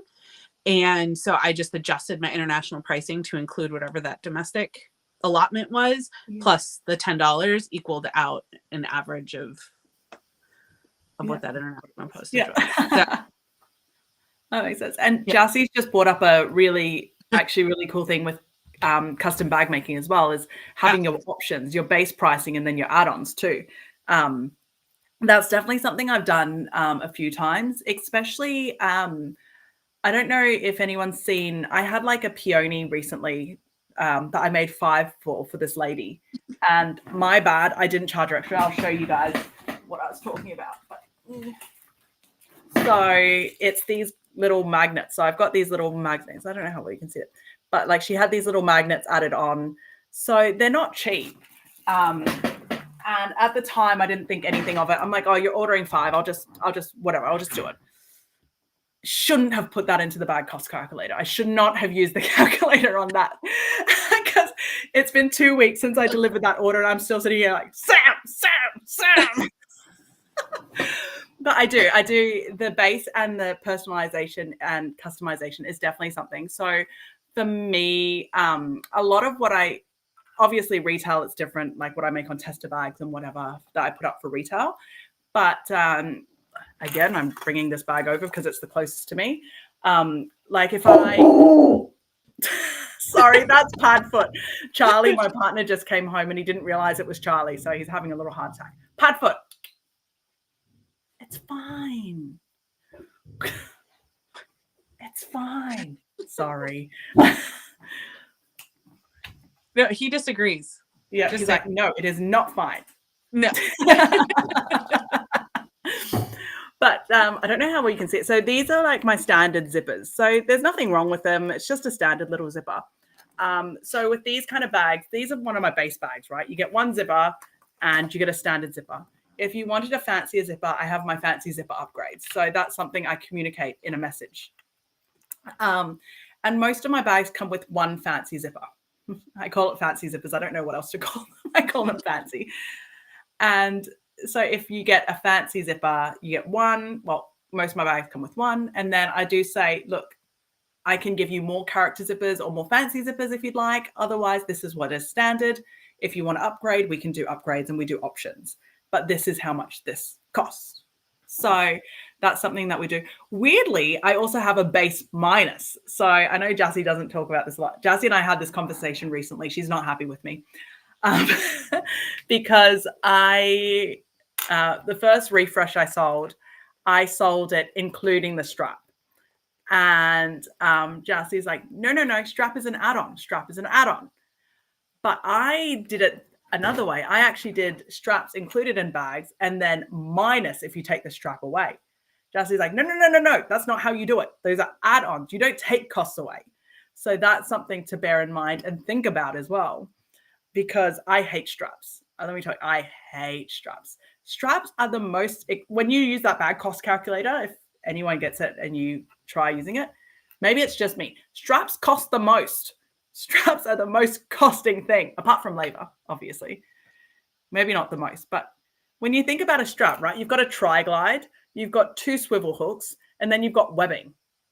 None of those things are cheap. They're expensive. Like, Nikki's like, no, shut up, Sam. Like, really?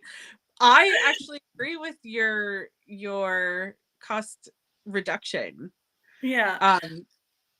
I've done it for a few. So like, what have I offered on? Oh, recently I offered it on one of my laptop bags. So because Barbara has to go. We'll see you next time, Barbara, but we'll be here talking. But one of my recently I've just quoted on a laptop bag. We're waiting on fabric to come in. But the lady had bought a tote from me, and with that tote, she got an add-on strap, an add-on crossbody strap. And then she's recently asked to order a laptop bag. My laptop bags come with a crossbody strap.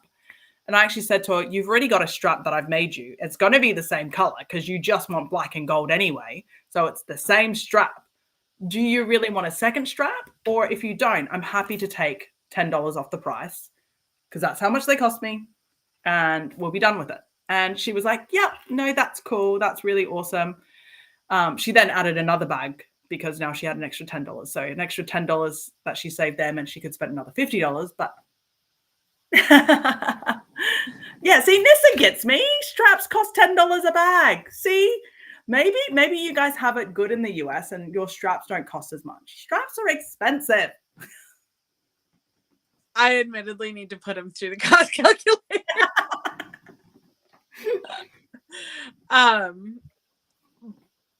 But yeah, it all depends on your hardware costs. I know you and I have had that conversation before too, that your hardware costs are by comparison quite high as compared to me. And I think even Jassy, which I know Jassy's having a heart attack about this whole like cost reduction strategy. But we had a conversation recently about how hardware is such a significant cost. I'm like, really? Not according to, I'm like, I don't understand. That's not coming up for me in the calculator. Oh, it is, yeah.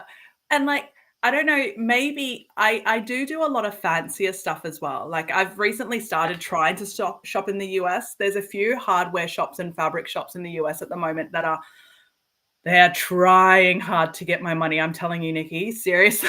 I am you've seen one of them. Well, I've I sent you the link know. to one of them, and I am sitting there. I have my bag in one of those shops has been full for so long, and the only thing stopping me at the moment is postage.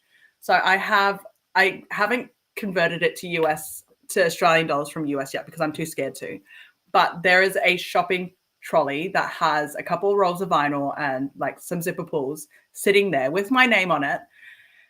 It's $80 plus $130 in postage. So I'm trying to get over How? that. Yeah. It is insane. How? It's crazy. Yeah. I- So I don't know if like I'm looking, I don't know, like and I know and I get this in some ways because this is something that like Jassy has to say sometimes with sophisticated suppliers. Like if there is an excess postage, you will be refunded. But that's still, I still have to understand that there Yeah. might not be. So I might have to cough up with $130 US postage. Well, and that's just it. Even if there's a refund, you still have to front the cost. Yeah. So it's a scary thing. And when I mean, right now, supplies, there's not as much room for refunds anymore because Jassy's gone and negotiated a better deal with UPS. And so I don't get my free money back anymore. It used to be, I mean, I get a much better deal now. So I'm much happier now. Like, I think the last I looked, I could buy like a 10-kilo package right now from Sophisticated Supplies and it's 50 US dollars shipping. That's fantastic. I know, right? But I've had a couple of orders before Jassy got this UPS deal, and it was 90 US dollars shipping for a 5-kilo package.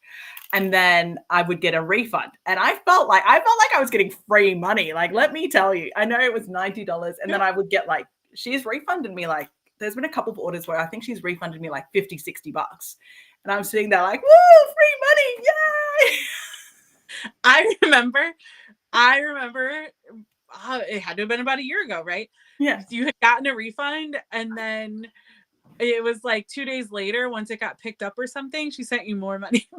I was like, whoa, money on money. Oh, wow. So like I no longer get that high anymore, Jassy. So like maybe next time when I put an order in, can you just like do an add-on Sam cost and give me a refund? Don't do that. Please don't do that. Oh, there's something exciting about a refund here. Right? Hi, darling. Darlene's just joined in as well.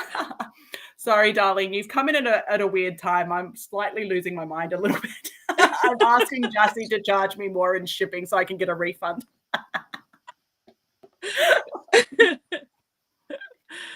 Oh, yeah, Jassy's just reminded me. So Jassy and we did a combined order because I was like, I'm getting so much stuff from supplies anyway, and she's got a forward shipper in the US. So she's like, if you want to order from that shop, I'm ordering from that shop anyway. So let's order together, and then I'll just ship yours to you from Singapore when you do your next order. And oh my God, I am so glad it's on Jassy's forward shipper account and not mine, because it took 2 months. Retail took 2 months. 2 months. It's still on its way. I think this order was placed before my birthday, which my birthday's end of September. It's just left the US. I remember that. Are you kidding? Yeah, it's just left the US.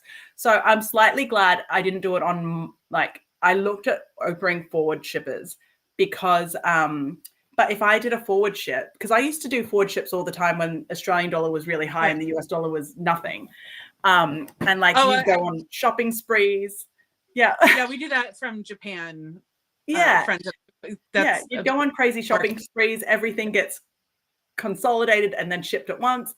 And like if I had done that, I would have been paying holding costs for a month and a half, 2 months. Like so I'm so glad that was on Jassy's account and not mine. Yeah. Yeah, it was insane. But yeah, like postage is, it's absolutely crazy. I know that was one of the things I argued with Jassy about on her calculator, because on the calculator, I'm about to admit that I haven't looked at it yet again. But one of the things that we talked about was postage, like how much is postage, and then Yep. we put it in, and then it would come out as part of the cost. And I'm like, Jassy, no, my postage is always separate. I will never include postage, and that's one of the biggest reasons why I won't include postage, because I actually literally just got stung 3 days ago. Again, it is a me problem, not an other people problem. But I've recently started selling overseas as well. So I have recently opened my market, and I'm like, if you are from so far US and US and New Zealand are the two only other countries I'm selling to. But I've recently opened it up, and someone messaged me and they said they wanted to buy a bag and they wanted some custom makes as well and a couple of retail. I'm like, okay, cool. So postage is $11.30 Australia wide. Australia wide. I don't know how many times I said Australia wide, because her profile, her name, everything told me she wasn't in Australia. She's like, yep, that's good, that's good, that's good. I use Square as an invoicing platform. I think in the US, you guys have Square as well. Yeah. So I use Square online invoicing. And so I'm like, okay, she's saying that's right. So, okay, I'm going to have to listen to her, because maybe for ages, my Facebook profile said I was from Hong Kong when I was living in Australia. So maybe it's that kind of situation, you know?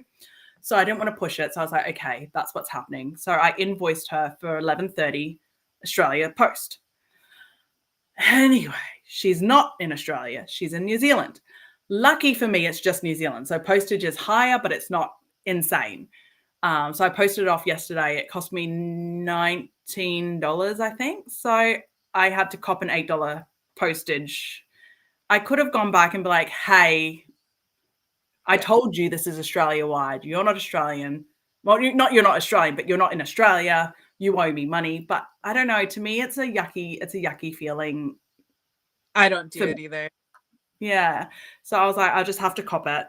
And this is not, if you are from overseas and you're watching this, this is not you saying, this is not me saying you should do that to me. Please don't do that to me again. That hurt.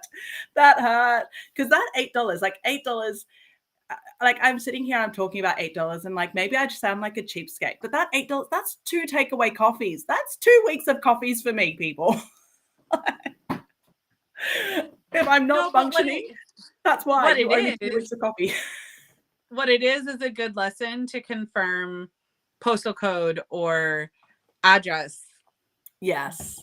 And that's where I got lazy. That's where I got lazy, because with Square invoicing, you type up the invoice, everything in, and then you can click a button to say request shipping address.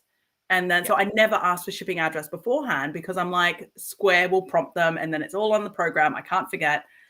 But I really need to actually confirm that first, especially if I had that, like, because in my head, I knew it wasn't in Australia. I knew it. And then I was just like, no, I'm gonna leave it, because it wasn't worth the fight. Again, I run away from conflict, I know. No, there's a reason why I did free shipping for years and years and years, and a flat rate shipping for years and years and years for international purchases. So I'm okay. I still do flat rate, and I still I have my lighter weight items are free domestic shipping, and it's the bulky items that cost. They do have a charge. So see, letter weight is where they get me in Australia. So it depends on who we get at the post office. So we have tracked envelopes here, and in the tracked envelopes, I can actually fit these guys in it.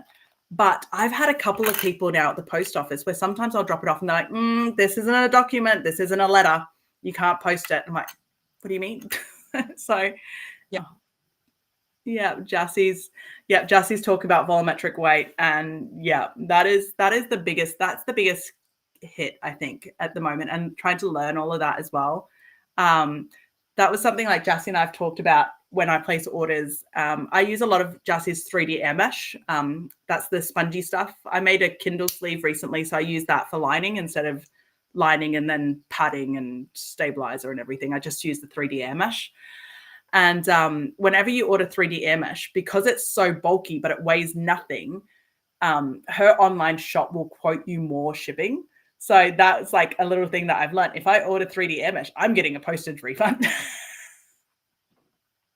I'm still hanging for that refund, okay? Oh, it's so bad. I love my postage refund. No, but it's true. I learned that when I was selling original paintings with my sister. Yeah. Because the size of the canvases.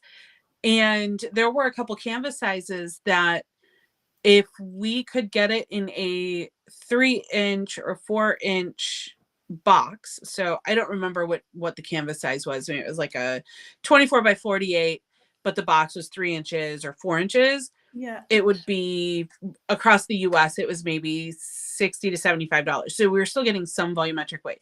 If it went up to 5 inches, shipping went up to $280. Ooh, that hurt. Yeah. Yeah, it did. And we're talking about canvases, right? So like original paintings, canvases 1.5 inches. Yeah. So what, 38 millimeter, 40 Yeah. millimeter. Yeah. Yeah. So you can totally get away with Yeah. 8, 10 centimeter. Yeah. Yeah, that's true. Actually, while we're talking about volumetric and while I remember this is a little tip / hint for you Aussie bag makers that sell your makes, because I've noticed this with a few places now, or a few people now. I hope there's still Aussies here. I think you guys are still here. Postage. If any of you guys are using the flat rate postage bags from Australia Post, stop. Not stop, but so we have flat rate postage bags in Australia. So our small ones, I don't have them here, but they're probably roughly about this kind of size, right? And it can ship up to 5 kilos, and that's, I want to say 11.30. That's what I'm quoting at the moment. Which is great if you're sending small but heavy items. Our bags are lightweight. So yes. I think even my Pandora Allure, which is like a crazy bag, right? Like it's a lot of stuff. I think that still weighs under 500 grams. So Australia Post actually has, if you send things that are under a kilo, they don't look at the volumetric weight or the volumetric size. So I can send a bag like this big under a kilo, and it costs me $15.30. I think if it's under a kilo, it's $15.30. If it's under 500 grams, it's $11.30. Yes. The only reason I mention this is I've seen a few bag makers now on some of those handmade groups. They're advertising that postage is costing $24.95 for a standard bag, like similar size to Pandora Allure. And the only thing I can think of is that they're using flat rate bags from Australia Post, because those are based off size and you have to get the bigger bag to fit it. But if you actually use your own packaging and then go by weight and it's under a kilo, you're going to save a lot more money. And I know that's not your money necessarily, but if you're dealing with a customer like me, that like I get turned away by postage. So if a postage to me seems too expensive, I won't buy something. So you could have lost someone because you're quoting postage for $25 when it could have gotten away with $11 postage. So just be wary of that. Australia Post, use your own packaging. The US has that as well for priority mail shipping. They have priority mail flat rate boxes. So if it fits, it ships up to 70 pounds. Yeah. And they also offer, so the US Postal Service offers free priority mail boxes. So you don't have to pay outright for the box, but you have to ship priority mail, which is a higher cost service. However, our bags are lighter weight. So if you can get the priority mail box that is not a flat rate box, but it will fit your item, 9 times out of 10, it is going to be quite a bit cheaper than the flat rate. If it's not quite a bit cheaper, it's usually right around that same flat rate amount, in which case then you can decide which one you're going to use. I don't use those. I purchase boxes and bags, and I ship Ground Advantage, which is slightly slower by like a day. See, we don't have as many postage options as you guys do. We have regular post and express post. That's like whenever I look at US posts, I'm like, what is happening? Why is there so many? I cannot choose. Just Oh, and then so in the US, if you don't yet have an account, sign up for Pirate Ship. Because Pirate Ship will give you commercial based pricing, which is cheaper than retail rates at the counter. Significantly cheaper. That's really interesting. And they also offer significantly cheaper international rates. Ooh. Yeah. Okay. So I see some of these places that are, like you mentioned, the ones charging $130 for postage from the US to Australia. And the only thing that I can think is that they are getting these priority mail boxes. And so your package is coming priority mail international. I think it is. I think it is priority mail because I remember like a few times when I'm checking out, I'm like, I don't need it for, well, it's not going to be fast because it's coming overseas, but I'm like, I don't need it fast. Like, I just want it at some point. Right. I want to know that it's going to arrive and that it's going to arrive intact and safely. Yeah. I'll wait for the postage. I'm fine. Like, that doesn't bother me. Yeah. And while we're talking about postage as well, let me quickly show that out. So this is what I use for Aussies who are wondering. I use Hero Pack. They're really great. They're supposed to be compostable. Compost. Compostable. I don't know how to say it. You can put it in your home compost system. An Aussie accent. I don't know how to say it. It's an Aussie accent. I know how to say it. It's just you guys don't understand me. But they are fantastic because like the sizing is great. So like I buy their small, large, extra large, I think. And yeah, I just use those for everything. Depending on my bags, I sometimes stuff my bags to ship. Very rarely do I use boxes. The only reason I don't like using boxes is again because of postage cost. Yeah, they add weight. Definitely. Yeah, they add weight. That's something to do with. Have you thought about like when you sell a bag, how are you packaging it for delivery? Do you do anything special? Like, I wrap it in paper. I don't use tissue paper. I find tissue paper to be too thin for my liking.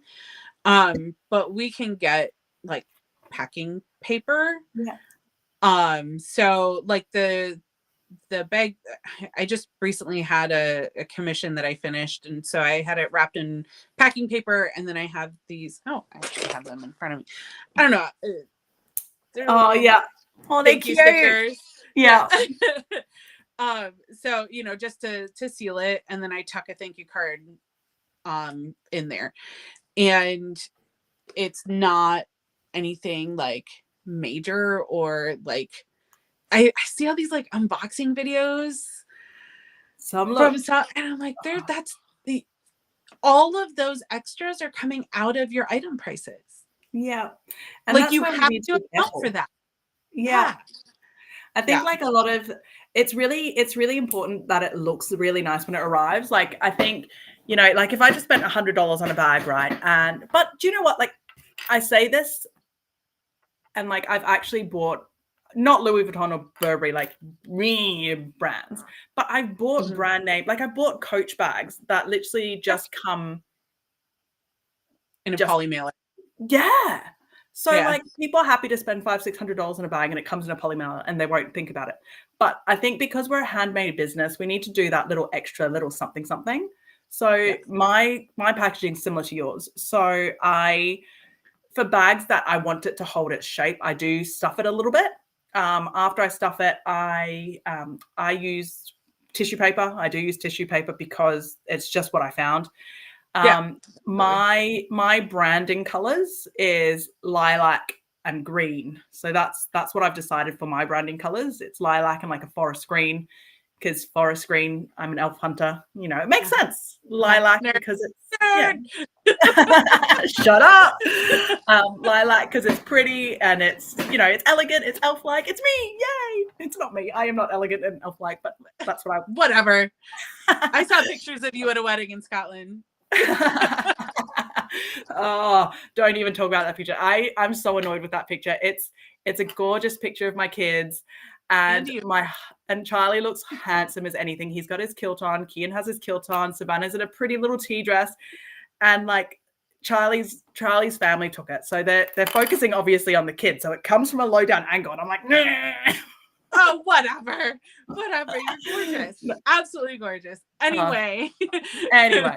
So when I package it, yeah. So I tissue paper it, branded. Well, it's not branded tissue, but it's my branding tissue paper. So it's my color. It's my color. Yeah. So my color, it's wrapped, and then I tie ribbon over it as a bow. So I do like a little. I've got one here. Let me just quickly grab it. Here. So this is someone that said they wanted 4 pouches retail. I wrapped it up. They still haven't paid for it. Still don't have their email address. So, but this is what they look like.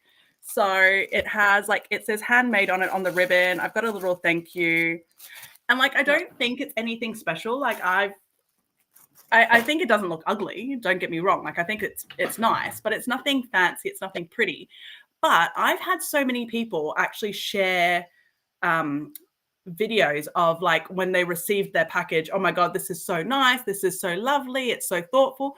So even something as simple as that is enough. People are happy with that. They love it. They think you have put in the effort. Don't get me wrong. Yeah. There is effort in there.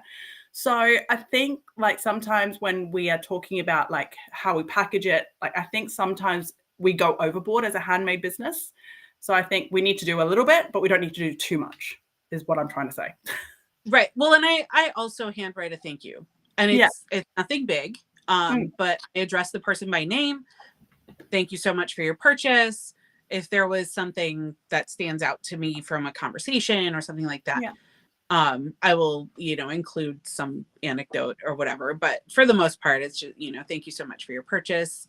And then that's See, I love that, but I would never do it. And it's weird because I get so excited when I just recently got a hardware order from Mezen, and it was literally just thank you, lovely, for your order. I did a shout out of her magnets when I placed the order. Thank you so much for the shout out or whatever. And it's so lovely. It's so nice. But I would never do it because I'm really self-conscious of my handwriting. And I feel like my handwriting will make everything look worse. What I have seen people do is they'll get postcard size. Yeah. Just inserts, and it'll have more of a generic message, but they will handwrite the customer's name. Yeah. See, that's, I like that. Yeah. And so it's still personalizing it. It's a little cheesy. It's a little in my opinion, for me personally, not the route that I would go, but I understand why people do it, especially if you have the volume of orders that would prevent you from being able to write a full-on thank you. It takes me 10 seconds, but I have so much and from being in Hong Kong, I'm sure, and Jassy in Singapore, all the cute stationery that you've accumulated over the years. I actually got a little sad. So I was an exchange student in Germany years ago, and I fell in love with Deedle. He's this little mouse. Yeah. And I wrote a thank you to somebody at it was to Reen at J&R Edwards. I was sending her something and just happened to write a little note on it, and I ripped it off. And it was the last page. Oh no. I was like, oh no. Yeah, that is sad. Oh. Anyway, so Reen, if you're watching, you got the last one.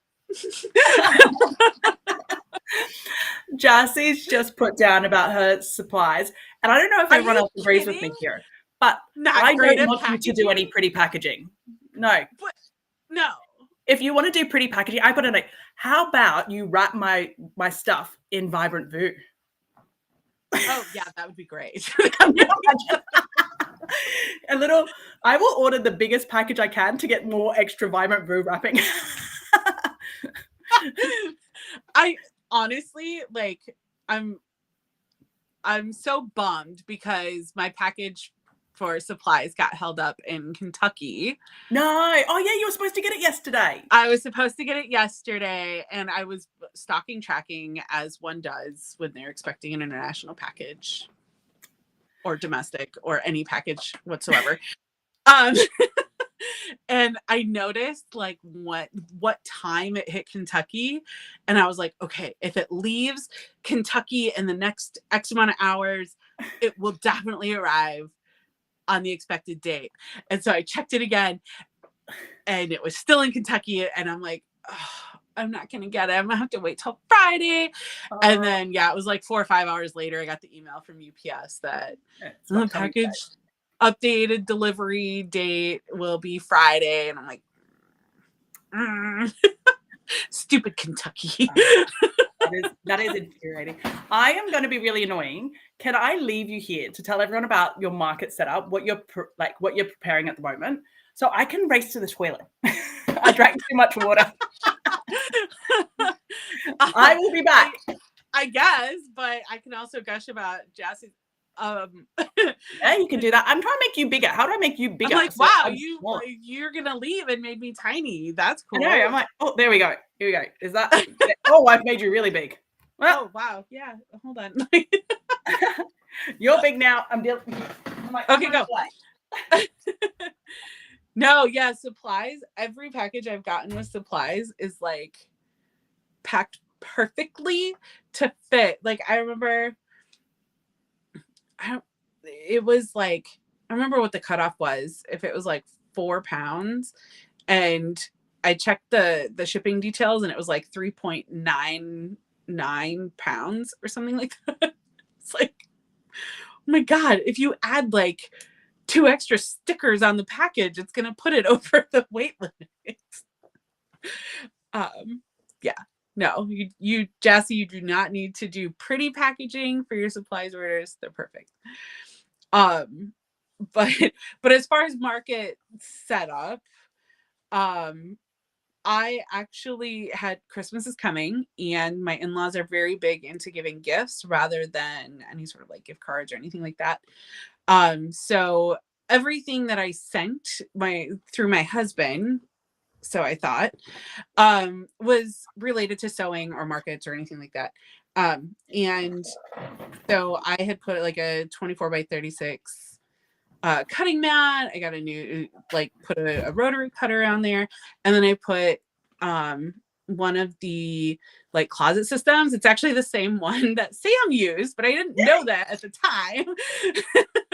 But I sent it to my husband, and I was like, hey, I don't know how much your family normally spends, but here's another idea. And the next day, I happened to ask him, oh, hey, did you send that to your family? And he was like, yeah.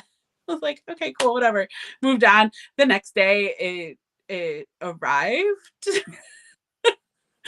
Wait, are we talking about your rotary mat arriving, or the setup? Yeah. The one that it's the same one that you have, right? Yeah. So he brought it in the house, and he was like, yeah, so this is both a Christmas present and an investment from me. And I was like, aw. So and that setup is so good. I know Jen from Jen's Homodology, she's also in Sophisticated. She recently shared it in one of her Amazon groups. I'll share the link here somewhere. It'll be there somewhere in the description. Yeah. But yeah, it's great. It was shared, and I saw it on Creative Bag Making. Did you see it in Creative Bag Making? There was when the first person with the LED lights across the top, that looks so sharp. I was like, what is this? Yeah. So this lady, I think it was in Creative Bag Making. I think she said she was in Germany. Yeah, it was. Yeah, she was in Germany, and she just did a show, and she had these shelves, and it was amazing. And there's a couple of different setups and there's a couple of different versions, but the best thing about it is that they can you can mix and match and build it how you want it. I only bought the one system. I assume you bought the one system as well, just to start. It doesn't need, so there's literally 3 screws for it, I think. The rest is literally just shove it down on there.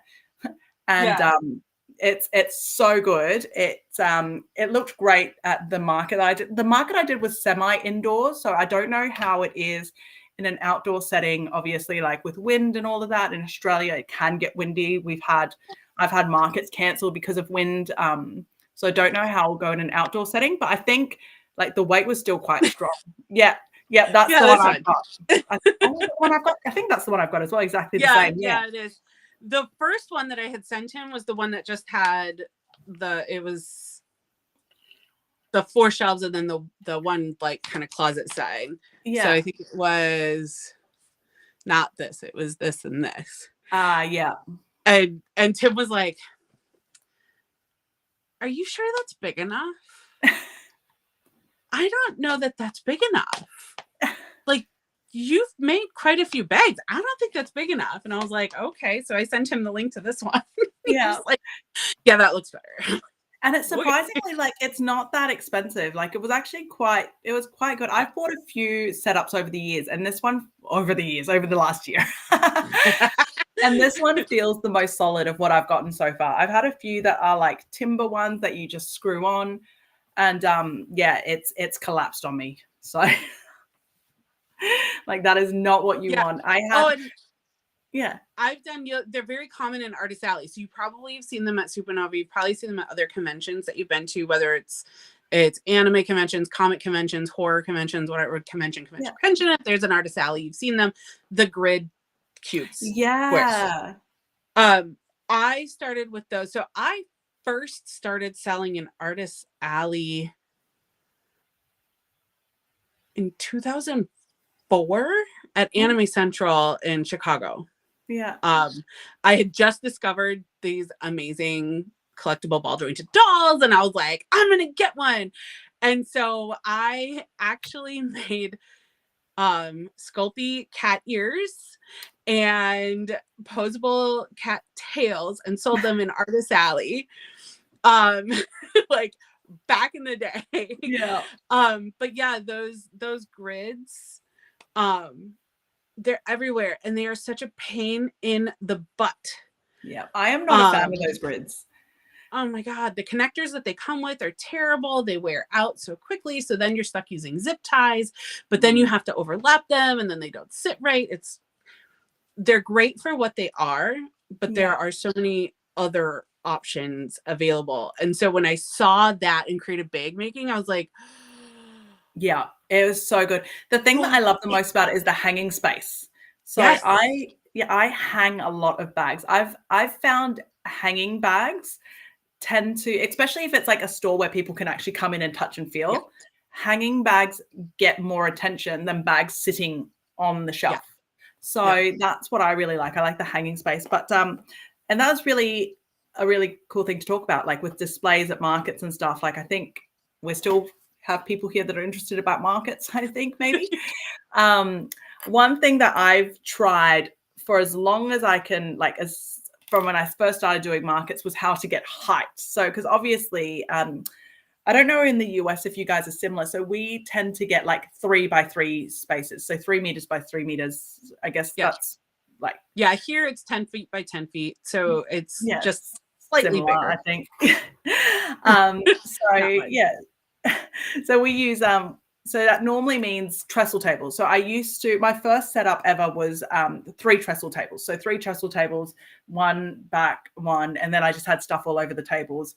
And then I had to try and gain height because otherwise everything's lying flat. It's boring. It's whatever. I've bought lots and lots of like different like kitchen appliances to try and like, those like kitchen shelf things. The wire shelves or the wooden crates or the and like I've not used expensive ones, but I've tried all of them and I've finally come up with a situation that works. Again, I'm talking about the market that I did, and I used the same setup at Supernova. So if you guys saw my setup at Supernova, I did a similar thing, and all it is cardboard boxes. Yes, with a tablecloth over them. Yeah, tablecloth over cardboard boxes. Yep. So that is, for me so far, for bag displays especially. For smaller things, it might be different, like if you were earrings or like keychains and things like that. And this has just brought up Kmart. Surprisingly, I got my cardboard boxes from Kmart too. So the best one for me was the wrapping paper boxes. So Christmas time is the perfect time Oh, to go yeah. in. Yeah, so Hallmark ships all their wrapping paper in like these big giant boxes to the shops, and then the shops obviously take them out and get rid of the boxes. So I asked if I could have a couple of the boxes, and they're the perfect size. The box that your the shelves just came in, that is also that's the box that I Yeah. used in the market that I just did. So if you see that where my sassies Yeah. were all sitting, that's that Yeah. box. So I unpacked that box and put that on the table, and then tablecloth over. Yeah. The And other thing that I like to do too is because I have all these stupid wire shelves, the square ones, is I yeah, will build like a cube, put the fabric over on the front and top, and then it gives me a cubby on the backside. ooh, And you can do the same thing with wooden crates. So if you want to use wooden crates to transport things like your petite pouches, or if you do key fobs or something like that that's smaller that you're just bringing in bulk, yeah. and you set it up so that the opening is to you, you can use your table cover to create a shelf on the table, but give yourself a cubby behind the table. So you Ooh, can you can stash your water, you can yeah, stash your card reader, a spot for your phone or power bank or things like that's that. awesome. Yeah. That's So really you're not cool. losing table space. I Yeah. like that. Nis has also like just brought up a whole bunch of stuff that Kmart Yeah. has. I'm trying to read it and like, ooh. I Oh have yeah, the seen their design handbag stuff. holder. The only reason I didn't get them was because I don't know how many of you saw how much stock I have. I have a problem deciding how much stock to stop. So having the handbag holders just became like I'd have to buy too many of them, and it just it kind of You don't freaked have me enough space. out. No, I don't. I don't. You don't. Oh, I love the idea of S hooks around and carabiners around the gazebo. Do you guys have to do gazebos in the US? We have to, if it's an outdoor market, we have For to do outdoor market. gazebos. Yeah. Yeah, it kind of depends. It's at your own discretion. It depends on the show. So I've Mm. mentioned I have done markets and festivals and conventions and whatnot for a variety of products over the years. And so it depends on the show. So if it's a higher caliber show like art fairs, like fine art fairs or Yeah. fine art festivals, they require a white tent or gazebo. Like it Oh, well. specifically has to be white. Um if it's usually like the lower cost ones, they don't care about the color, but they do require, like certain weights per leg. But yeah, S hooks, or chains where Yeah. you can hook S hooks in. So like if you drape chains hanging down, you can hang them that way as well. Yeah. If you go Um, to an Australian market, I don't think I've ever seen a white gazebo. You'll see a bunch of blue Wanderer. All of my Aussies will know what I'm talking about. It's blue Wanderer gazebos because they're like $200. I think they're like the cheapest gazebo we can get. oh, here, so in the US, Walmart sells a really cheap one that's a slant leg. It's not even a straight leg one.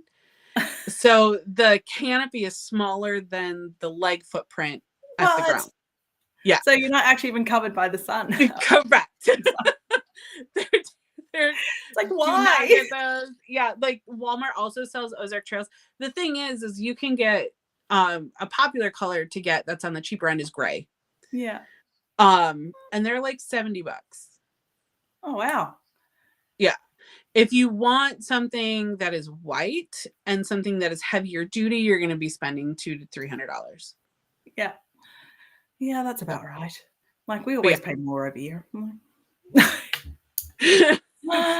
Oh, ew, it's all right. It's okay. We'll make up for it. We've got, I'm I like, mean, you say that, but you still have Kmart. So you're winning. yeah, that's true. Yeah, we've got Kmart. I'm happy. As long as Kmart's still here, I'm happy. But you guys have Walmart and Costco. Oh, but we've got Costco now too. The first time I went to Costco was depressing. I could not even tie anything to the roof of my car anymore. It was that filled. I was like, ah! That's like when we go to IKEA. Oh, I know. Jassy like throws out at me all the time. She's like, "Oh, IKEA, get this IKEA bookshelf." I'm like, IKEA is not that easy to get to for me. Like, it's an hour and a half drive, and then I have to buy stuff and cart it back. Like, when we got our house, so I brought up IKEA as well because I noticed that you had I think it was an IKEA clothing rack. And in No, the that US, was Kmart. is it Kmart? So It's Kmart. it's very similar to an IKEA one. Yeah. In the US, it's the cheapest clothing rack at IKEA. It's $9. Yeah. Yeah, I think mine was similar at Kmart. Yeah, about 12 Yeah. bucks or something. Yeah. Yeah. But anything other than that one is going to be closer to $15 to $20. Yeah. But yeah, no, I remember when we bought our house and we went shopping for a closet system, and we got the Ardell system for our walk-in closet. And at the time, like, I don't remember what was going on, but it was the height. We had to lay down the passenger seat, drop the back seat to feed everything in, and like one of us had to drive and one of us had to sit behind the driver so that we could fit in the car. Oh no. Jassy bought hers from Carousel. She bought hers secondhand, her Billy shelves from Carousel. Oh wow. Yeah. Do you guys have Carousel in the US? I don't know. I don't think we do. If we do, I don't use it. I think it's pretty much eBay from what I've understood from Jassy. Yeah, so it's pretty much eBay. So she bought hers from eBay. No, but yeah, mine is Marketplace. Facebook Marketplace is my addiction. It's dangerous, but yeah. So you brought up my little hanging thing. So that hanging thing I got from Kmart. I've got 2 of those. I bought them for Supernova as a just in case because I know so many of my bags are hanging. And we were talking about Supernova and Artist Alley and those kind of things. So I don't know how many of you guys might consider doing Artist Alley or some sort of, table only style one. So this is probably something worth saying. So when I did those, I bought wire. It was like a wire grid. So it's kind of like those cubes, but instead of putting them into cubes, I just like Velcroed them to the back wall. And then I used S-hooks to hang bags onto the wall. But I didn't know, in my head, I knew it would work, but I didn't know if it would work until I would get to the venue. So I bought those Kmart ones just in case. So worst case scenario, I could hang them there. But I think they were the best, like $9, $12, however much they cost from Kmart that I spent. Because even the market that I just did, even as I was packing the car with my sister, she's like, you're not going to use these. These are ugly. I'm like, I know, but just in case, let's bring them. And sure enough, as we're putting the bags out, Kylie's like, Sam, we can't fit anything else. Guess what? Ta-da! My ugly little hook. And, like as craftsmen, we're the ones that are sitting there saying, oh, this setup looks gross. Oh, this setup. And granted, if your setup looks really bad, people probably don't want to spend time there. But I think it's okay to have stuff that isn't 100% fitting in or isn't 100% beautiful because it's still, if it does the job, I think it's still okay. So I think like if you're just starting out on markets and you're like, I need to spend $300-400 on things to help me display, I think you could pare it back a little bit and slowly build that. Absolutely. Yeah. So don't go crazy buying things that you think you need for your market because you don't. Maybe you do, but yeah, as long as your stuff can be displayed nicely and prettily. Again, I say this with no hate. I'm not hating on anyone. I'm not. But the market that I just did last weekend, there was a person across from me. They actually got really angry at the organizers. They were supposed to be next to me. When they came to set up, they asked me, oh, what do you sell? Because obviously we're neighbors. They wanted to know. And I'm like, oh, I sell bags. And they're like, we sell bags. We should never be placed together. They got really offended. And I'm just like, look, I'm sure our stuff is different. And I knew it was different because my stuff was getting carted in. I don't know if you guys saw, but I had these big tubs about yay big, like 6 or 7 of them. And she had 2 tubs of the same size.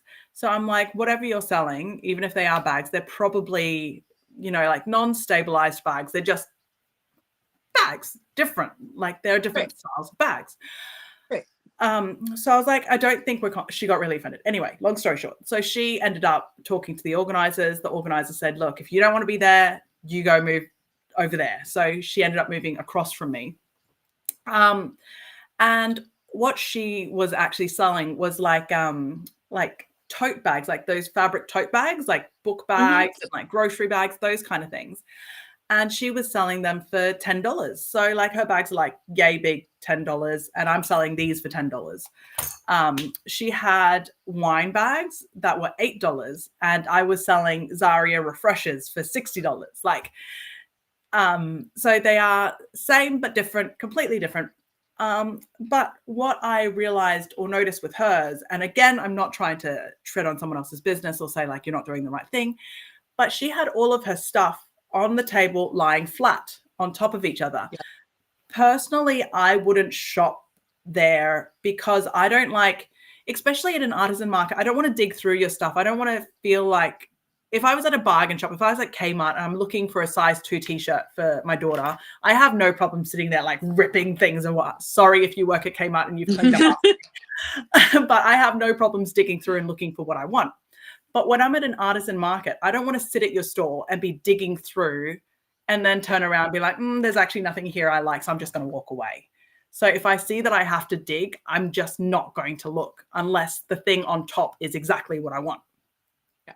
So I think that's something to keep in mind is that's why to me height was so important is I don't want things stacked on top of each other. My sister and I have arguments over how my peonies are showcased all the time because I cannot work out how to showcase my peonies because they are sitting up, but they're one on top of the other. So you still kind of have to dig a little bit. And I feel like that doesn't encourage people to look. I've recently seen, and I had it in my cart, but it was an acrylic stand that was like stepped. Yeah. But it was wide. One like that. Yeah.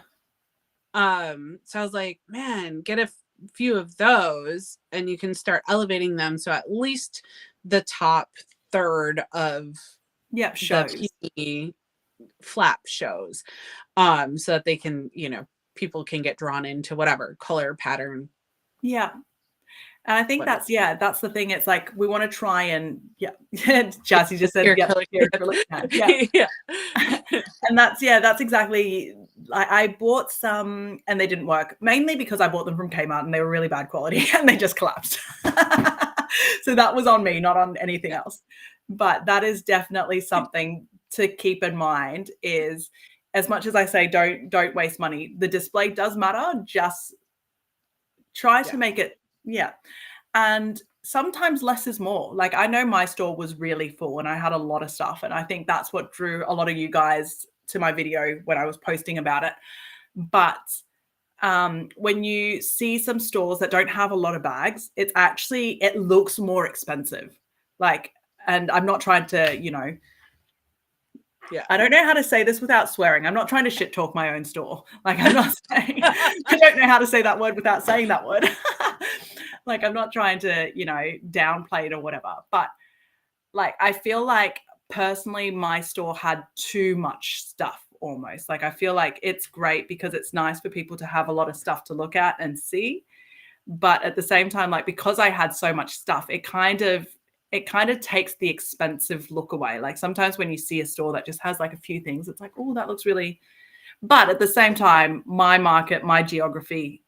I'm not catering for the expensive market. So I think that's something to always keep in mind too. The other like kind of last thing that is a big one for me is pricing, making sure every item has a price. Yes. I don't like grouped pricing because somebody can walk in, pick something up and put it down anywhere. Yeah. People don't read signs. They just simply don't. Yeah. And on that is so true. I don't know if you saw, so I use that as the cover photo for this and for my Facebook post and whatever. Yeah. The table that I had the pouches on, I didn't bother. Obviously, I'm not going to label each one of these. Like that's, I don't know how many. You're a pricing gun for that. Like 500 of them there. So I was not going to label them all. But I had a stand. I had maybe even 2 stands with $10. $10 multi-buy discounts. Every Oh, single how time much are someone would these? ask, "How much are these?" And I'm like, "It's right there next to where you're Doesn't looking." No, they don't look. And that's the thing. And this is what I've done for mine. So these are little tags that in Australia I got these off Vistaprint. So that's like one of those like cheap printing companies. Yeah. It's just I went for Circle because it matched my logo, so I thought it was pretty. On the back, I just have handcrafted with love, and then the QR code takes them to my Facebook page. I've had people ask why not my Instagram, because truth be told, I'm not stylish enough for Instagram. No, that sounds really harsh, and that's not me digging for compliments. It's genuinely, to me, I'm more a Facebook person. Facebook makes more sense to me. Okay, stop laughing at me.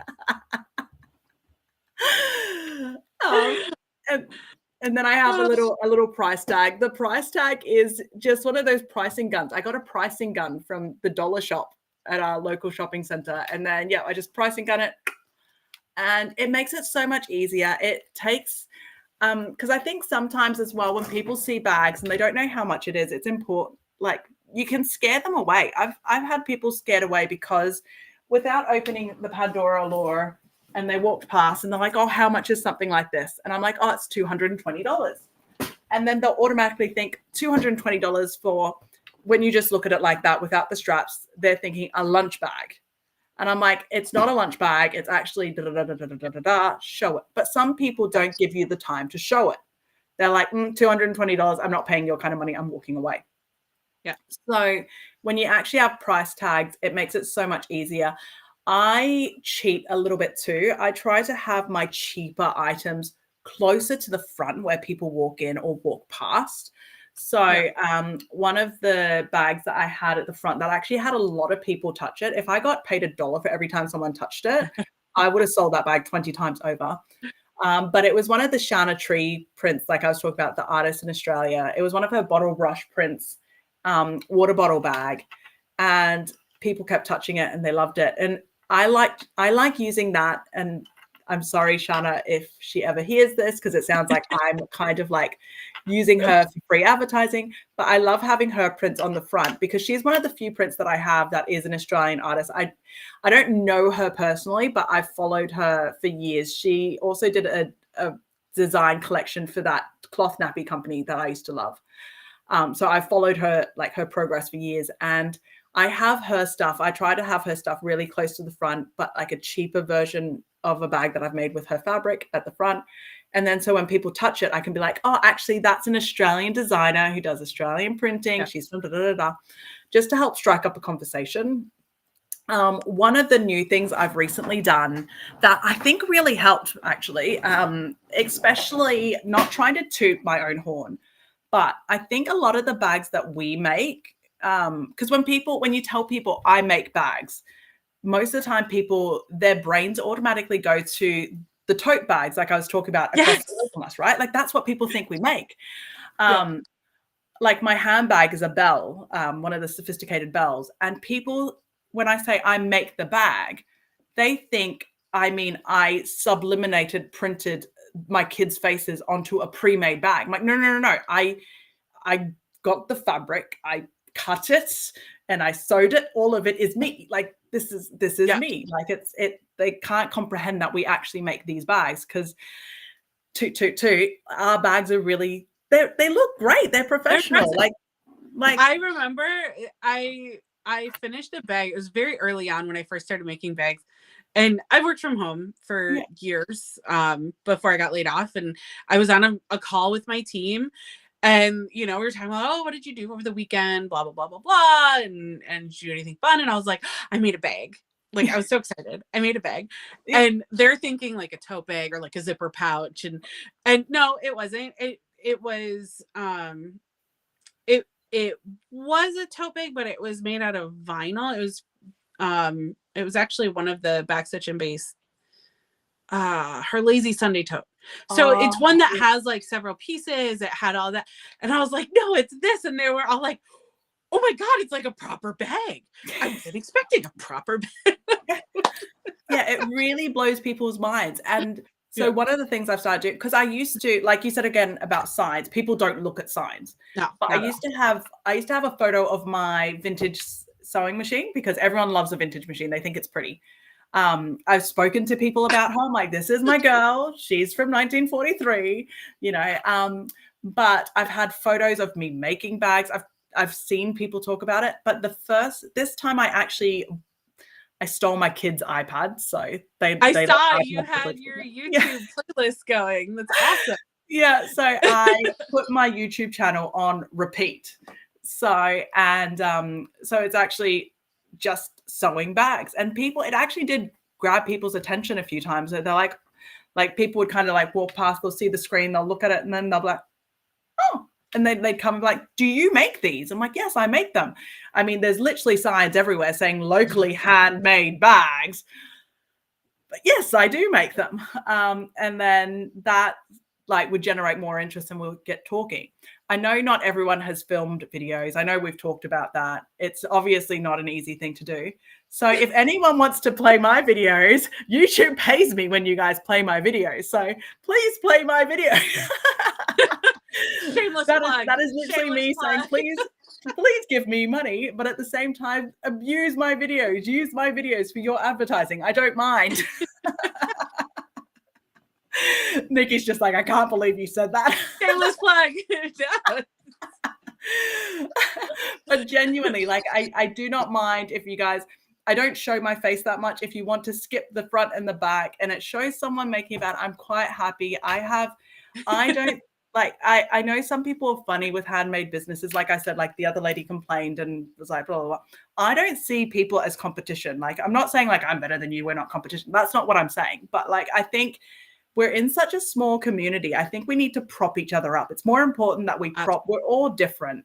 Yeah. Like, I know I say I sell to the US now, but that doesn't mean I'm direct competition to Nikki. Like, her customers are different to my customers, even though there's certain fabrics that we love that are the same. Like, we both have which one's the one that we have the same? Cthulhu. Yeah. Like Baby Cthulhu. Yeah, the Cthulhu. We have the same fabric, but like even if we make exactly the same bag from that fabric, I can guarantee she'll use a different lining than I would. I can guarantee her photo will be dark and moody, and mine will be like, "Woo, I'm so much fun." Well, and even the coordinating colors, right? So like the Cthulhu one I paired with the Poseidon. Big shock to everyone, I know. But it was the waterproof canvas from Sophisticated Supplies. And that was, I think, one of the very first things that you said to me was, oh my God, I never would have paired. Never. Yeah. And it's actually really funny because like you love Poseidon. I don't know how often I've used Poseidon. Poseidon is like my most like stocked one because like I love it. I love the color, but I don't seem to use it as much. So like it is funny. Like even though we're all bag makers. I'm like, this is just incomprehensible to me. I don't understand. What do you mean? You haven't use it? So I genuinely like don't think so. That's why I have no problem. And I've said this, and I know sometimes people think like maybe I'm just saying it to say it, but that's why I have no problem if people wanted to message me, ask me stuff personally, because like I think I was really lucky when I first started bag making. I found Sophisticated Craft.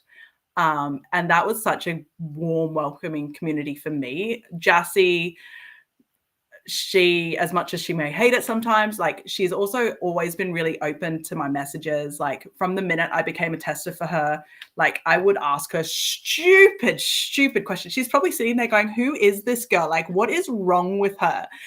And like, I have no problems talking to people. I have no problems helping because I had such great help when I started.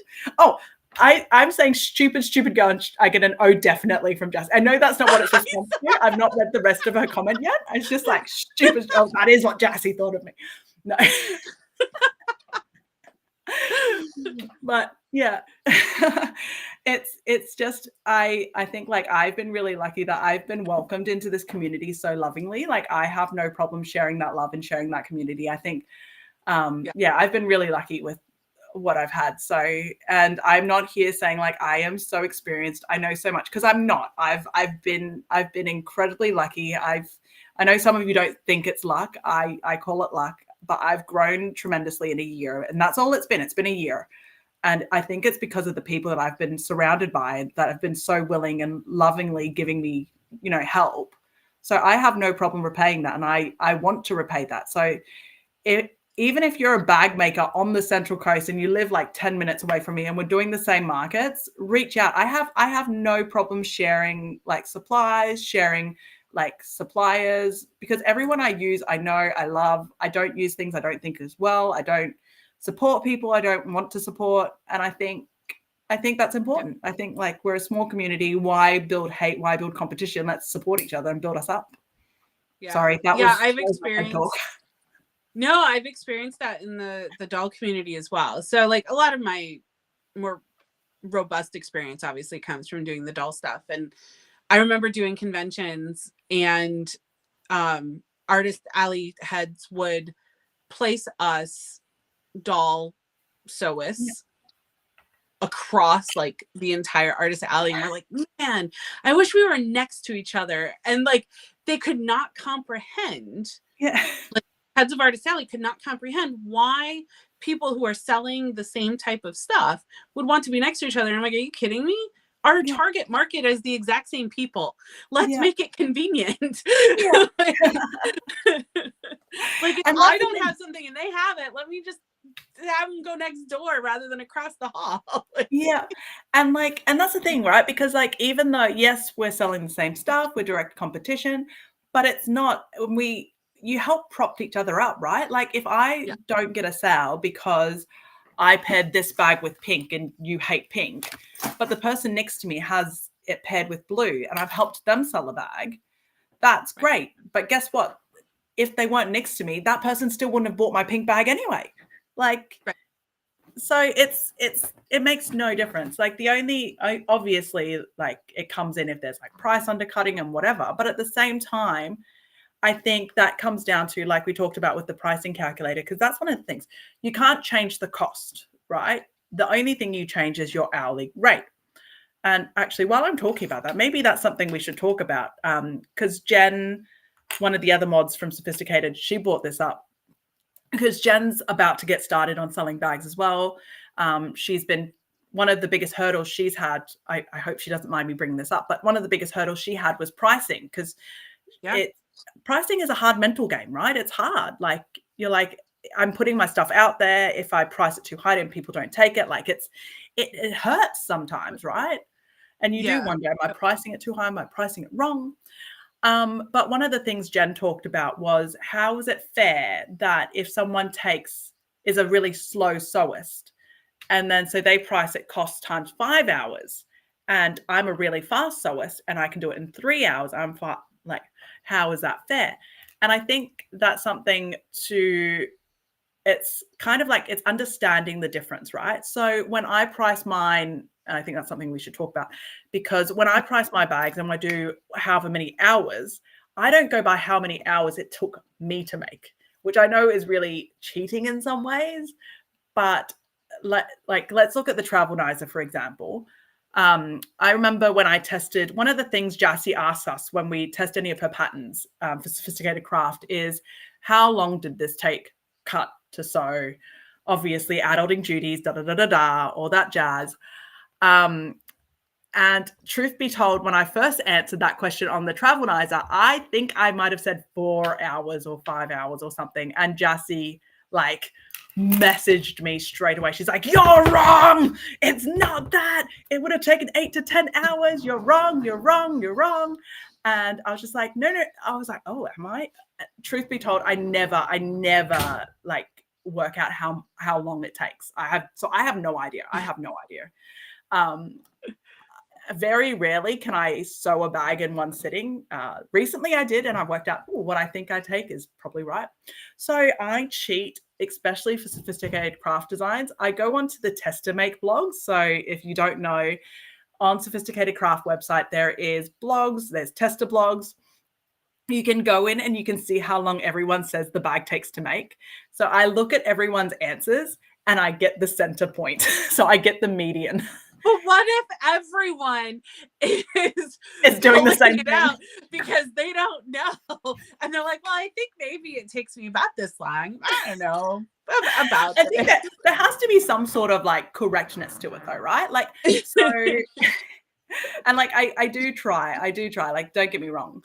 I do try. And like, I think, because obviously like time changes as well, right? Like, Yeah. and that's one of the things that, so like one of the things that Jen brought up, which she questioned, Jassie's like, now we know, don't listen to Sam when she says she takes But one of the things Jen brought up is, how is it fair that a newbie bag maker who might take, let's say, 3 hours to make a Zaria Noir, she can charge 3 hours when it would take me, for example, an hour to make. Like, how is that fair? And yeah, and see, like, Darlene is a slow and steady sewist. And I think that's something that like we need to keep in mind. I've never thought I was a fast sewist. I now realize maybe I am. Nikki has been telling me for ages that I am. Jassie's been telling me that I am. And I'm like, no, I'm not. I'm just crazy. Turns out maybe I am fast.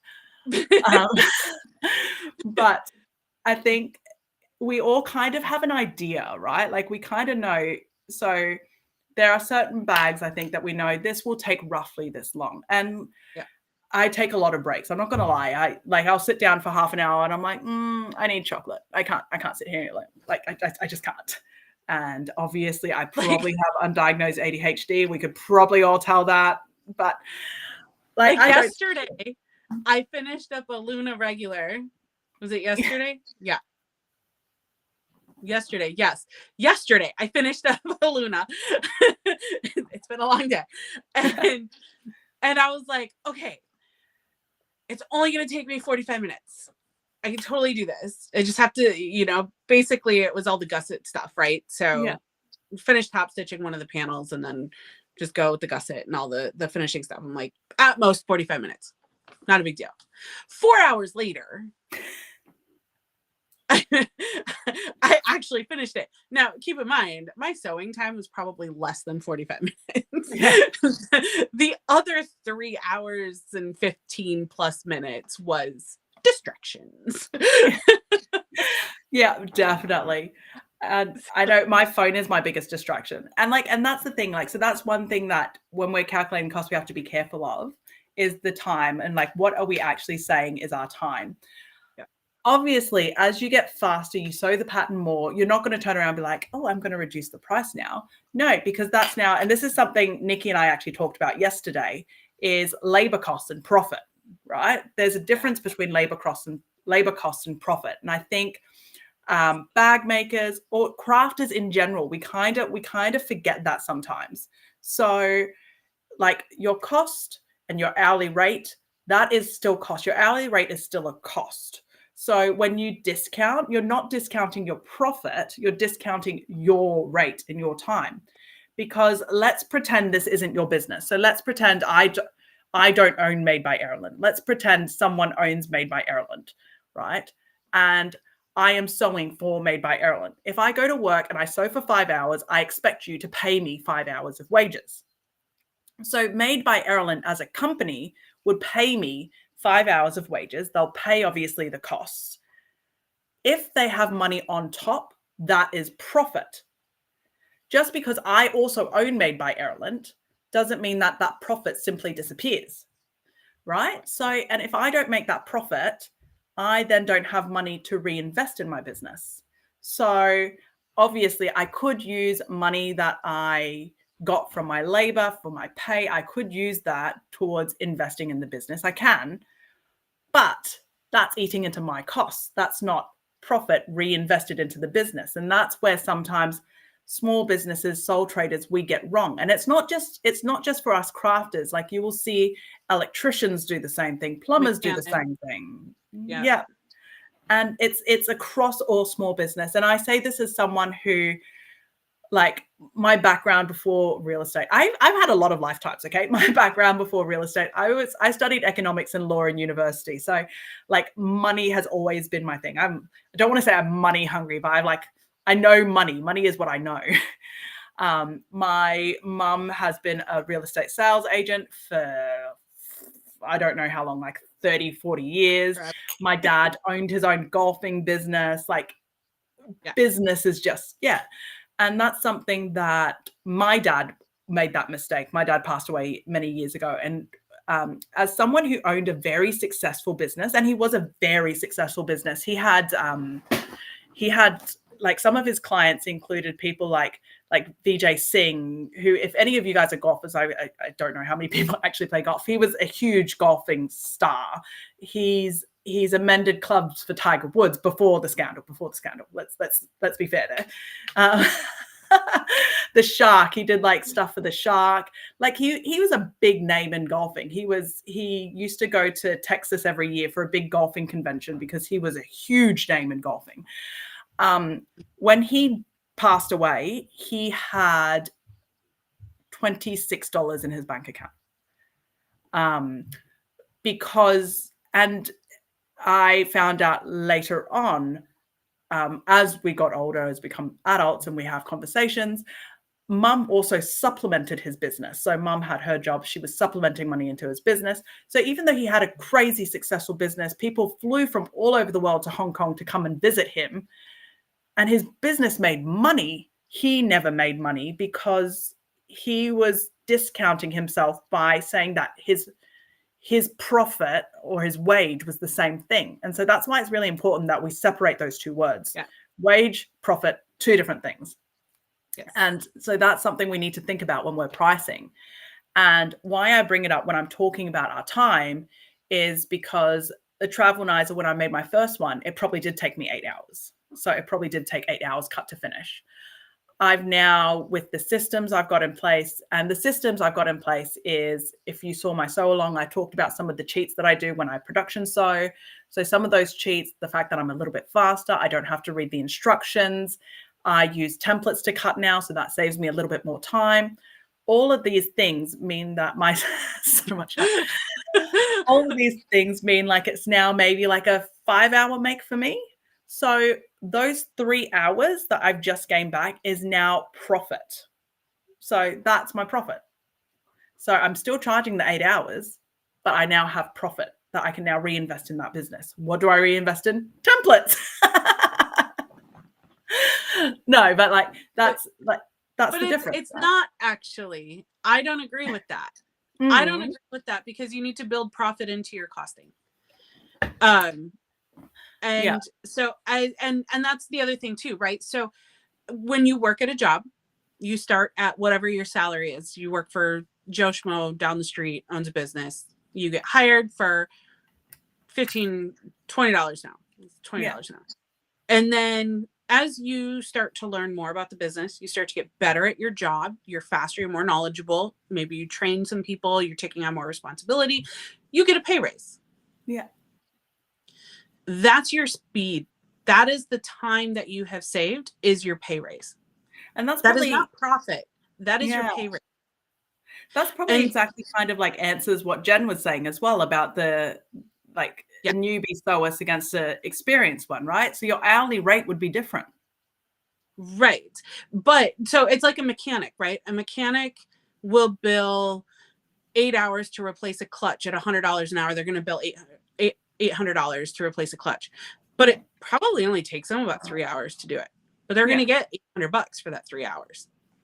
Yeah. And then they have a choice, right? They can either sit for the next 5 hours or they can replace another clutch. Yeah. That's true. Actually, and so now their hourly rate is higher. They've gotten their raise, so they're happier. Their work-life balance is probably better because they're making a little bit more money. But the profit to the business is built on top of that hourly rate. Yeah. It is a separate costing. Yeah. So it's a I separate. don't like that because now that means I need to up my prices. My business isn't making a profit. No, actually, that's not true because I do. So, and this is me cheating a little bit again. So I'm going to tell you guys this, and Jussie I don't know if Jussie is going to react or how my customers are going to react if they hear it. So if you hear it, sorry, but you've paid for my coffee. No, I think people expect, right? They expect a business to make profit, right? Like no one expects me not to make a profit. You can't choose new products if you don't make a profit. Yeah. So I plugged this guy, which is my refresh, into, I think it was this one. I'm going to say it's this one. It might have been a different refresh, but it was one of the refreshes I plugged into, not the one that just got released, but the one that just got redone just before the release. And I plugged that one in, and I think it came up at $45 after my hourly rate. So and I priced them at $60. So that's my profit on top. And I think that's something that is important with these things as well, with the calculator. So the calculator gives you, I guess, what is your minimum? This is minimum what you should be able or can sell it for. And then what you add on top. And how do you decide what to add on top? I can tell you how I decided to add on top. The way I decided to add on top, and maybe this isn't 100% right, but this is how I do my business, and I guess you guys are listening to me, so you suck to listen to me now, is based off what else I sell. And like Nikki and I have had these conversations plenty of times. Like I have products that I think these are my under $50. These are my over $50. So I have my 50 to 100, my 100 to 150, and then my overs. So my overs is, I don't want to say I literally throw a price at it and hope it sticks, but sometimes that's what it feels like, right, when you're pricing. But so with the water bottle bags, how I decided it was, so I've got these guys and I've got these guys, and then I've got a different version. So I know how much I price these ones, and then this one that I've got should be priced at a higher point because this one has slightly more features than this one.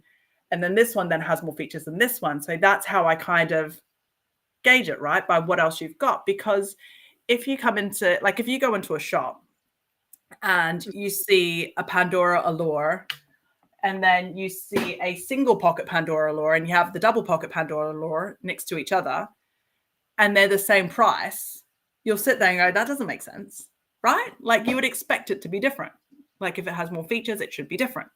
So that's kind of how I do it too. So what I put on the calculator, and then I add on what I think that difference should be. I don't know if I should say this out loud because I know like I've got customers that might listen to this, but we know I can't keep secrets, right? I don't keep secrets. I'm as honest as you can see. Like what you see is what you get. So I'm just going to tell you guys. My biggest profit maker is the Clear Pixies. So the Clear Pixie is my biggest profit maker. I haven't plugged it into the calculator, so I don't actually know what the cost is, but I know how much time it takes me to make. So I know roughly where it should be priced, but where I ended up pricing it is much higher because of the fact that it can be converted into a backpack. It could be a crossbody. It could be a handheld bag.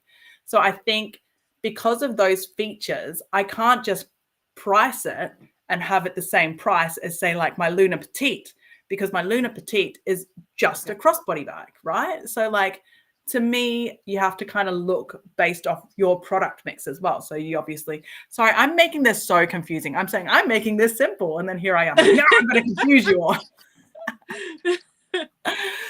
But I think that's what the calculator's for, right? The calculator is great to help you get a baseline understanding, so you know what your cost is. Because I think that's where a lot of us stuff up is we don't know our costs. Well, and it's true in every creative field.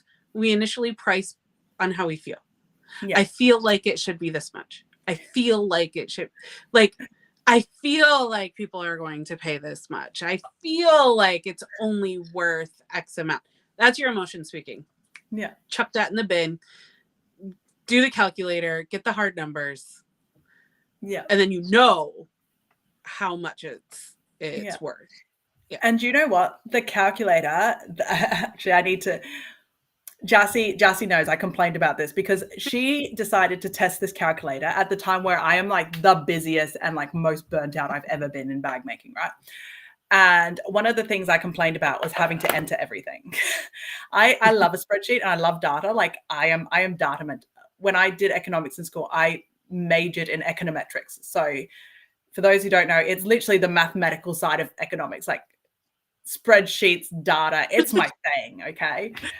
And one thing that surprised me when I was entering it, because I have an idea in my head of how much my supplies cost, right? Like in my head, I'm like, I don't need to do this. I know how much my supplies cost. What I've not realized is what I had in my head as to how much my supplies cost was probably true from when I first started a year and a half ago. Because when I first started and I was buying Tri-Glides, right? For example, we were talking about Tri-Glides before we came live. When I first bought my first Tri-Glide, I was buying them like 2 at a time, 3 at a time, 4 at a time, however much the pattern asked. Actually, 1 at a time then, because the pattern would only ask for 1 at a time. And then I slowly moved to 10 at a time. And then I now buy my Tri-Glides 50 or 100 at a time. I can't remember. But when I entered it into the calculator, and Jassie's calculator has like however much it is and however many the quantity, and it does the maths, which, I mean, it's not hard maths, right? All I have to do is divide by it, but you don't do it when you buy it. I've suddenly realized that you don't? I don't have the time. I don't have the time. Oh my God, no, I calculate because every supplier is different and I calculate the cost per piece. I should. And like, I should, and I probably do, and maybe it just doesn't register. I don't know, but like, yeah, you're probably just doing it in your head really quick, and then you made your decision, and it's done. And then it's done, right? Yeah. So like a Tri-Glide in my head, right? A Tri-Glide is like, these are $2.50. These are $2.50, and I worked out they are not $2.50. They're not $2.50 anymore. No, they're definitely not. And like they were when I was buying them 1 at a time, they were, but like now they're like, nowhere near that. So like that's one of the really cool things. And like, as much as I hated having to enter each of my supplies in, it like gave me a chance to actually look and see what I thought, how much my supplies were, was not what it was at all. And it's really refreshing. It's really like really interesting to see, because in all honesty, like, I mean, maybe people don't forget like me. Maybe I'm just like an outlier. But no, like, it's so hard to remember though. I mean, when we're dealing with zipper pulls that are sold separately, and you know, admittedly, a lot of my testing was with sophisticated patterns. That's the bulk of my pattern stash. I have 2 designers that I buy from consistently, and Jassie is one of them. And we all know how much she loves pockets. And yeah, Jassie, too many pockets. So really, but when you think about it, right? So you're talking about zipper tape that's sold separately.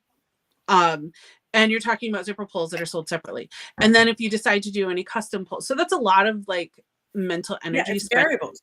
Remember, like, okay, how much was a zipper pull? What am I doing with this one? Am I using a custom one? What about the zipper tape? If I do this zipper tape, it's a little bit more expensive, but that one isn't. And for an inside pocket, I'll use the cheaper one, but the exterior will be like, all of that plays a part, right? And we all make these little decisions as we are creating these patterns, but that's mental energy that we are not spending when we are thinking about price. When we're ready to sell it, we're not looking at it going, oh, but I used this zipper tape instead of that zipper tape. And I used this stabilizer instead of that stabilizer, because I don't know, do you even remember which stabilizer you used? No. I do. But I mean, I do now because exclusivity is amazing. I know, right? I'm like, oh, I do now because I don't use anything else. So it makes it so much easier. Same. Yeah. And that's the thing as well. Like, whenever one of the things with the calculator, I know some of you that have just bought it. I know Barbara isn't here with us anymore. That doesn't sound right, but Barbara's left because I talk too much, and she's like, I've got stuff to do. I'm leaving you guys. You guys are crazy.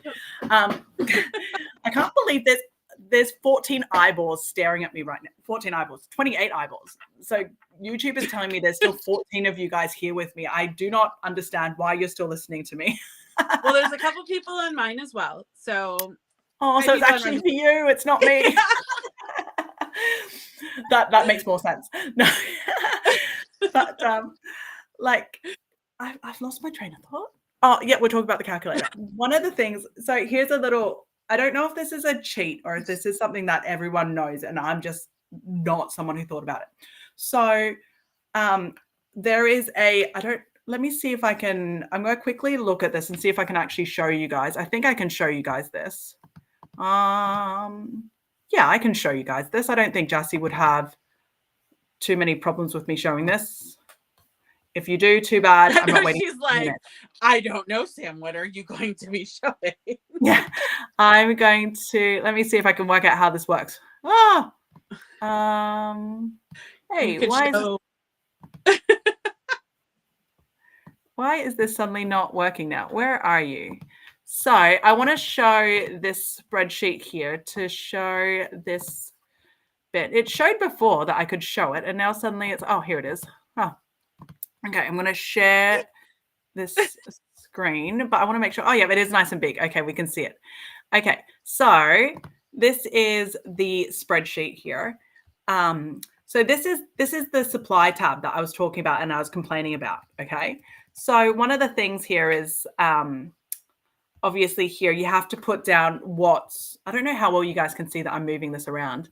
So you have to put down what the item is here, right? So like with this clear vinyl, checkerboard faux leather, where you buy it from, how much it is. So my cheat is I have a lot of, I don't buy fabric from a lot of different suppliers.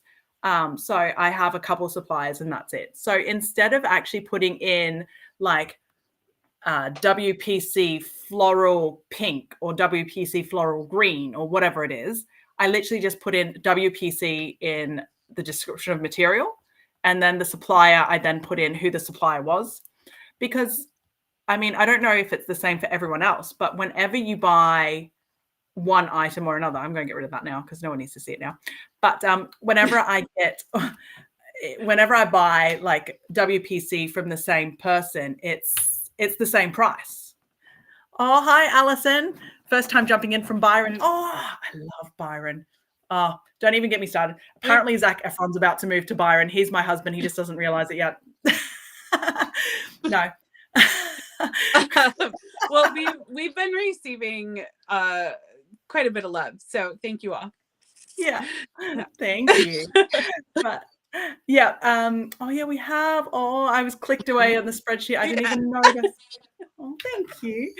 But yeah, so with this, instead of entering each description of fabric separately, I actually put it all under the same company. So if it's all Inkling WPC, then it's WPC Inkling. If it's all cotton canvas Inkling, then that's all in. Why are you laughing at me?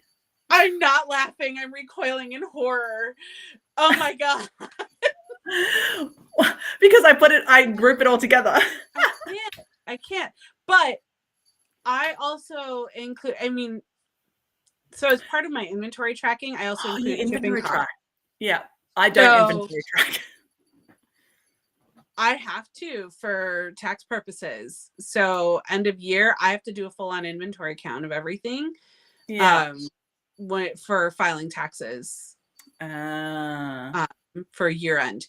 So but not only that, it's you also have to pay shipping, right? So anytime I order from Jassy, I have to calculate the total cost. I do everything by price per square inch. Yeah. I know it's kind of up in the air as to whether international folks who order from the US do price per square inch or price per square centimeter. But all the different measurements we all use. And you know, it's crazy. I'm just gonna jump in because you're laughing anyway. But like that was one thing with the cost calculator that like came into play so much because Jassy's the first one she did was imperial only because like let's be fair, sewing, most of us we talk imperial. Like Australia, we're a metric system, we talk in centimeters and meters, but when it comes to sewing, I talk in inches. But weirdly, if I go to like Spotlight, which is like our version of Joann's, you're purchasing by meter. So like yeah, and like that was one thing. So that's one of the things I want to say. I want to claim that on me. I want to say I made Jassy that conversion, and maybe I did, maybe I didn't. I don't know. But yeah, it's inches and centimeters. Yeah, but I also have to then calculate total cost per shipping for everything in that order, and I split shipping based on the material size. So if I order a yard, if everything is 1 yard or 1 meter or half meter, it's very easy then to divide shipping, but shipping is included in my costs because that's how much it costs me to get that fabric. Yeah. And so if I do another order for Sophisticated Supplies and I order, I don't know, a 5 kilo box instead of a 2.5 kilo box, my cost per piece or my cost per item on the shipping is less. Yeah. So pricing is different. I just realized I accidentally locked the cat in here with me and he's purring at me. Oh, no. Go away. Go away. Oh. He's not actually allowed in the sewing room. I do have pants on. These are just... I was saying to Nikki before we came live that I've got these pants on from Victoria's Secret. I've had these since I was like, I don't know, 18 or 19, and it sounds amazing. Like, oh my God, you can fit into jeans that you fit into at 18. They don't fit. That's why they're so short. They don't fit. But the problem is my comfy shorts that I've had for years. Oh my God, this is embarrassing. I can't believe. I went out yesterday. I don't know how long we were out for. We went to Kian's karate class. Kian's my 4-year-old. We went to his karate class, and then we went to Guzman, which is a Mexican takeaway place, the place that was trying to call me that wasn't actually calling me. We went there to get takeaway for dinner. And then as we're getting into the car, Charlie says to me, Sam, when we get in the car, I have to tell you something. I'm like, oh, okay. We get in the car. Sam, your pants are split. I was like, what? Why didn't you tell me when you first noticed? And he's like, oh, I didn't want to tell you. Oh, bye, Nissa. Thank you for joining. And I was like, he's like, oh, I didn't want to tell you because I didn't want to get both the kids into their car seats. So if I told you, you would jump into the car. What a jerk. Yeah. So I do have pants on. They just don't fit me, but I do have pants on. That's yeah. So if there is anyone watching and they're from the Central Coast and they saw this girl wandering around yesterday with a giant split in her pants, that was me. That's Oh, Allison's been watching the unboxing. I am secretly hoping that Nikki's, I don't know if you'll hear when Nikki said it before, her parcel didn't arrive. Mine's supposed to arrive today, and I'm hoping it does. So they still haven't gotten yet. But I've got mine's a small one this time. My fault. I quickly did a quick order of just stuff that I knew I needed because I've just not been in the right headspace this week. This week has been horrendous. When the products launched, I just ran out of time, just grabbed what I needed and checked out. And so I've only got a small parcel and I'm really annoyed because I'm seeing everyone's orders show up at the moment. Right? I'm like, okay, so mine is the most boring parcel that's coming. Like I can't even do a box opening because it's like, I got Sufficient Foam. Look, I got more Sufficient Foam. Oh my gosh, guess what I got? Sufficient Foam. Yeah, if I do an unboxing this time, it's going to be pretty much, I think it's a lot of, I think it's just twill. I think I might just have twill. Oh, I think so, because my review didn't come in yet. Yeah, exactly. And I have Talia's not here, so I can talk about her. So I have a love-hate friendship with Talia at the moment. So Talia is in Brisbane. She owns Vinyl World up in Brisbane. Vinyl World. I hope I said her company right. I probably said it wrong, and I'm really sorry if I did, Talia. But she has the exact same taste as I do when it comes to supplies. So her and I are on a racing match to buy supplies.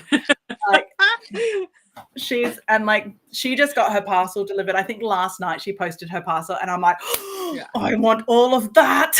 I was so annoyed with myself. But there was somebody, I wish I could remember who it was. But they got like a really good selection of Twill and Vibrant View and some vinyls. It wasn't Talia. Was it Darlene? Maybe. I don't Yeah. know. Like everything in it, I was like, these are like all of my favorite colors of everything that you've ordered. Oh my God. I know, right? Oh, and yeah, it's just been, I'm like, I'm obsessed with everything. And it's, yeah, I, I get jealous. Like, I know, like, I could just order at any time, like I can. And like, I'm going to throw out, I might have done a cheeky, I don't even think you know this, but I got Jassy to send me stuff pre-release. Oh so like, yeah, I know. I snuck in a little order there. It wasn't anything special. I didn't steal anything that anyone needed. Don't worry. It was just black twill. It was black twill because I had custom orders that ran out. So like there are some mod benefits I get. Like I can like sneakily say to Jassy, can you hold this aside for me? But she won't do it for me with like the really popular ones. Like I've tried a few times now, like Vibrant View, Baby Blue, Baby Pink, you know, Seafoam, Aquamarine, put those aside for me. And that's why Talia and I have a love-hate relationship, because the last release, I jumped in, I was super fast, I grabbed all the Seafoam, all the Aquamarine, and then Jassy sends me a message later on. She's like, Sam, my website miscalculated. I don't have enough Aquamarine.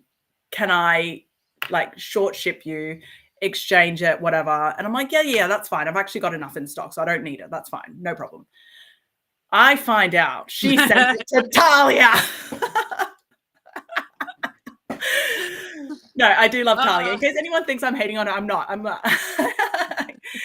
I am, yeah, I'm just like her and I are just on a fighting match when it comes to supply. She's constantly stealing all the pretty colors from me.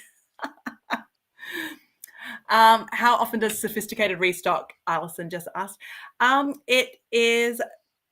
It's surprisingly, it's not supposed to be this long. Jassy's had a really, really bad run with her supplier recently. The reason why Vibrant View wasn't restocked, it was supposed to be restocked, is they left. Oh, Talia. Oh, it was. I've been hating on Talia for no reason. Jassy just told me she didn't give it to Talia.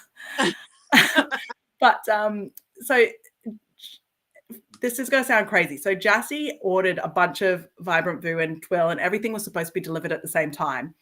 And it got left in the truck and didn't make it onto the cargo ship to get delivered to her in Singapore. And it wasn't realized until Jassy got her supply order, and it was like, why am I missing all of these colors? And they then went and checked the truck. I don't know what that truck's been doing this whole time, but it was sitting at the back of the truck and it never made it onto the cargo ship. So Jassy's actually now having to pay double shipping and everything for it. But one of the reasons why it's out of stock so often at the moment, and I'm going to claim it, is no, it's not me. It's, to be honest, the deal that she just got with UPS has just come through, and I think people are only just realizing like the shipping and how big of a difference it is. Like it's come down a lot. Like I know international shipping, it still sounds scary. It can still sound like a lot. Like, but what I think people are just realizing with the price of the shipping, the quality of the products, and how much the products actually cost, the shipping isn't that much, and it's just started taking off. So, Jassy, I think she used to. I could be wrong here, but she used to order like 10 meters of each color at a time, and she would have stock. So like at release, it wasn't selling out. Like it wasn't like, oh my God, we need to race to buy it. And then I think when this deal with UPS came through and people started catching on, suddenly now it's like once it releases, it's gone. And then so the last order, I think she did 20 meters per color, and then that just went bang, gone. So I think like that's a thing that we're trying to, well, not, I say we, like I have any, here I am trying to claim Jassy's business again. But I think that's something Jassy's like trying to work out, because she's actually messaged me a few times. She's like, Sam, how much do you actually want? Because I'm not going to lie, I am probably partly responsible for colors running out, because I do buy a lot of it. And like I've come back and I'm like, look, Jassy, like honestly, I'm buying 2-3 meters minimum at a time. And she's like, yeah, 10 meters of each color isn't enough, is it? I'm like, no, it's not. So I think she's slowly trying to work up that. So hopefully the restocks will be more often. and will be bigger restock. So it's not like a, yeah. The next one is the Vibrant View. Yeah. And I think that's just landed in Singapore. A couple of weeks. Yeah. So I think it's landed in Singapore. I think Jassie's cutting it already. Yeah. But Jassie's going away next week. I knew it was you, Sam. It's all her fault. It is. It normally is my fault. I'm not gonna lie. To be honest, and like I don't know if Jassie, you guys probably know I get mod benefits. Of course I get mod benefits. So Jassie used to give me like half an hour head start before the website would open. So I was allowed half an hour head start before you guys were to go in and shop and like buy what I wanted. The last release, she didn't give me that. The last release, it was like, oh, by the way, website's open. I'm like, what? 5 minutes. 5 minutes. I was like, this is not enough time for me. And weren't you at like something for Kian or Savannah? Like, I think I was. I was at like something, and I was just like, I don't know. What do I need? Like, I haven't even looked. I don't know. I remember that. So yeah, there is a lot. And yeah, Jassie's like written a couple comments I've not read. Sorry. Whoopsies. Yeah, Jassie has a lot of them. Yeah. Yes. 11th of December. So that's the next drop. But yeah, the colors is like one of her biggest things. So as mod group, we've talked about it a lot. Like Jassie's asked for our opinion on colors and stuff. But like in all honesty, colors is one of the biggest things that keep like sending me back for like supplies, because like I never thought I was a color person, and this is probably dangerous because I know someone, I can't remember who it was. I don't know if they're watching live right now, but someone ordered one of each color, I think, of Twill and Vibrant View. I think Jassie posted that, like literally got one of each color of everything. And that is a dangerous thing because that's what I did. And once you do that, you can't go back. Once you've gotten all the colors, like you can't go back to just using a couple of colors again. Like you're locked in for life. Like I can't go back. When I got and then there's me that just orders from the leftovers. Yeah, that's actually what Nikki does. She sent a message the other day. She's like, oh, whatever's left, that's what I'll have. I'm like, what are you doing? Go buy them. Buy the good ones. But there's genuinely like there's colors there that I never ever thought in my life I would use. Like I would never have thought that I would use like lemonade. Rust. Lemonade is one of my favorites at the moment. Oh, I love lemonade. Rust. Rust Yeah, Twill. Rust. Never would have thought to use it. And I use it on the charm. Yeah, it's pretty. It's such a pretty color. Yeah. And it's actually, I think it's one of the things that like sets you apart. Like I know we were talking about selling. Who knew we would go off on a tangent again? But like that's one of the things that like I always talk about that set me apart. Like we talk about business and we talk about like unique selling differences, right? Is I can get you exactly what you want. Like I don't know how many of you have been here from the start because we've been talking for 3 hours. So if you have, thank you. But one of the things I talked about was the Disney group that I'm part of. I post in there once a week, and one of the posts that I did once was like, oh, this is what I made this last week. And someone commented, can I buy this passport wallet? I'm like, no, you can't. This was a custom made for someone. It's gone. And they're like, okay, can I order it? Yes, you can. Did you want it exactly like this? Because I can make it any other color. And they were like, any color? I'm like, yeah, any color. Throw a color at me. I've got it. And they're like, what if I said I like bright red? I'm like, yes, I have bright red. And like, I swear this person was testing me. They were literally throwing weird colors out at me. And I'm like, I have that. Oh, I like pink, but I want to see different. I'm like, what pink? I have 7 shades of pink. That's awesome. And I have so many like lining materials, different waterproof canvases that I've purchased to try to see like, what do I like? What do I prefer? As we all do as newer bag makers and, newer to the selling world. And so that's kind of where I'm at too, where it's like, I'll pick from the leftovers because I have a selection that I need to use up Yeah. And then once those are gone, then Then you can go and it yeah. will be the battle of the fast fingers between us. And I hate to break it to you, but it's gonna be me. Oh, I am actually I get distracted really easily.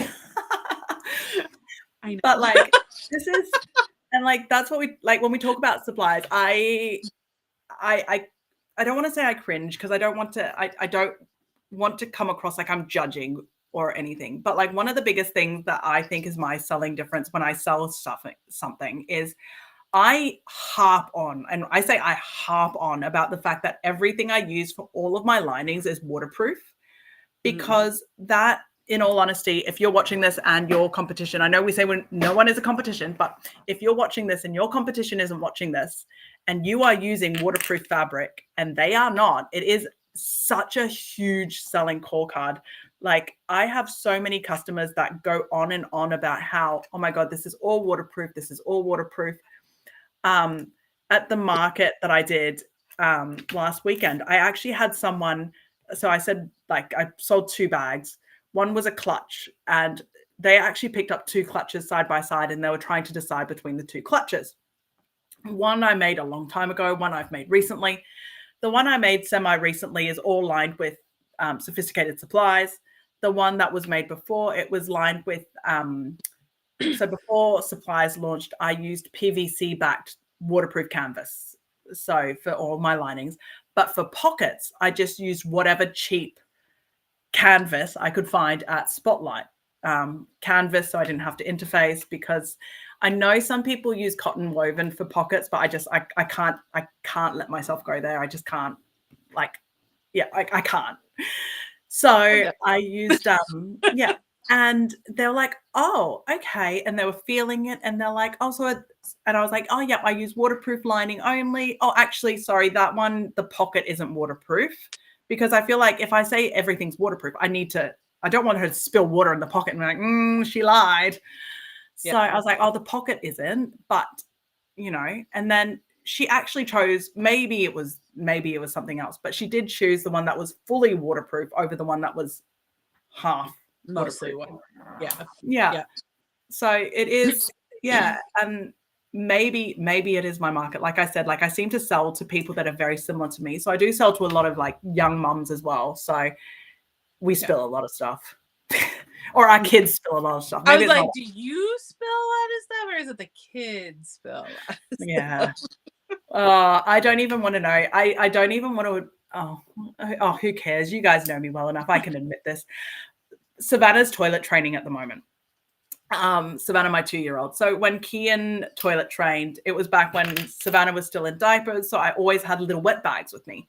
I don't carry wet bags around with me anymore. Like it's just, I don't have them. So the other day, Savannah soiled her underpants. And we were at the shops. I didn't have a change of clothes. I was bad mom moment, right? Race to Kmart, buy her a new set of clothes, new set of underwear. And I was like, what do I do with her dirty underwear and dirty clothes? Like, I'm not going to throw it in the bin. I just put it in the side pocket of my belt because it was lined with twill. And I'm like, if it's lined with twill, it's waterproof. And then I go home, I just wipe it. It's fine. Jassie's probably sitting there like, you did horrified. Oh my God. How do you, I mean, granted, I only have one little, I don't have multiples, and he's not toilet training yet. But I just like, how do you leave the house without even like a Ziploc bag or like, no, okay. So seriously, every bag that I use for a diaper bag, not only do I have PUL wet bags because I also cloth diaper, but I have like stashes of like Ziploc bags and other plastic bags, like spread throughout the diaper bag for case, like just in case I forget a wet bag. I think that's the difference between like second time mom and first time mom. Like when I forget about them all the time. Yeah, like, I just like whatever. I don't think I've brought a diaper bag out with me anywhere for a long time because Savannah's now at that age where, well, not at that age, like she's so old, but like I will change her diaper before we leave the house. And then like I know we're only gone for 2-3 hours, so I don't really need to bring a diaper with me, so I don't. And then Oh yeah, we don't bring the diaper bag so many places either. But again, Ethan's not toilet training yet, so a little bit different. Hold it off as long as possible. But I think Okay. I think we should probably like start wrapping this up. This has been Yes. 3.5 hours. I don't even want to know what time it is for you over there, but like 10:50. Oh, it's not. Yeah, it's past my bedtime, but it's not past yours yet. No, in fact, I need to check to see if my partner's still awake. And I actually have to sew. Today's my sewing day. I just got distracted. Like talking with you guys is just so much fun. I'm like, I can't believe we've been on here. I said to Nikki, like, oh, just be like an hour or two. We'll be fine. No, I knew better. But there's still 9 of you here. So before we jump off, anyone has any questions that we've not covered? I know we've talked in circles a lot, but I think we've talked about a lot of like the pricing side of things, like the supply side of things, the display side of things. So if there's anything we haven't covered, ask us now or forever hold your peace. Or ask me later, message me, Yeah, comment me. Yeah, I'm around. I'm never hidden. I'm not famous enough to hide. Like, Jassie's running off to pick up Charlotte, so Jassie's gone too. So now we can actually trash talk Jassie. No. Do you often go live on Fridays, Alison? Yes. So Friday is my live day when I can. I do want to do it a lot more moving forward. So I do like to go live on Fridays because Friday is my only kid-free day. So Friday is the only day I don't have kids. And when I don't have kids, that's when I can come on and not have them distract me every 5 minutes. So Friday is my day. If you guys have anything you want me to talk about, leave me comments, let me know, and I will happily talk about them. And oh yeah, there's a Thanksgiving giveaway over in Sophisticated Craft if anyone wants it. And Darlene's going to rewatch the first hour. I think the first hour was our most productive. So yeah, if you're going to watch anything, watch the first hour. It was more structured. A little bit more structured. But yeah, so yeah, anything you guys want me to talk about, I'm happy to talk about. I will probably go back to sewing again soon, and sewing and chatting at the same time. I think I'm starting to get used to being able to do that. But yeah, I've got orders to get done. I have to pick the kids up in an hour and a half. Someone like a mad woman.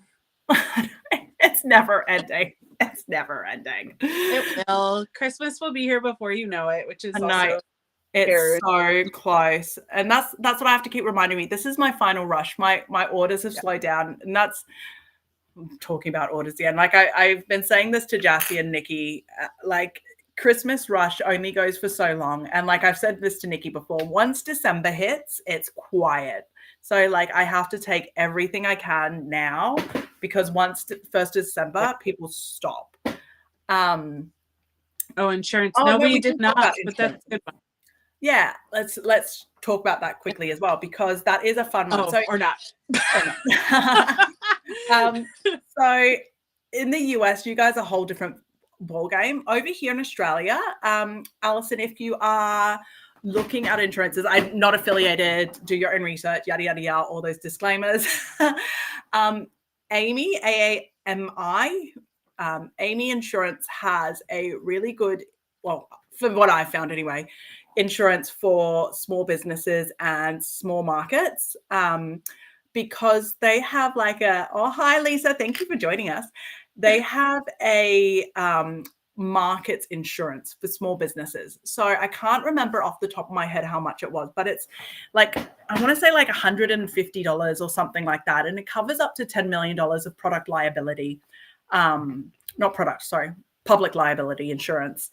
So it really depends on my first year of business. I didn't have product liability at all. I only did public liability insurance.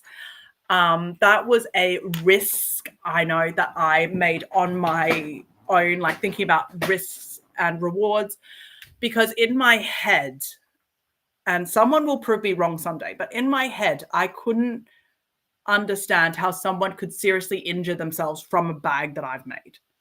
So Do because not that's understand the stupidity of people, or do not underestimate the stupidity of people. I know. I think that's where I have to. That's where maybe I'm giving people too much credit.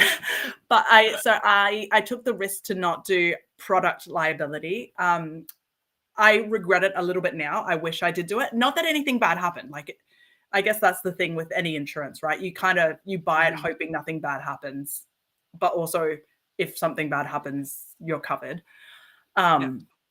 This year, I do have product liability. The reason I have product liability is because I'm about to go into a consignment store. So going into the consignment store, they were really adamant that I have to have product liability.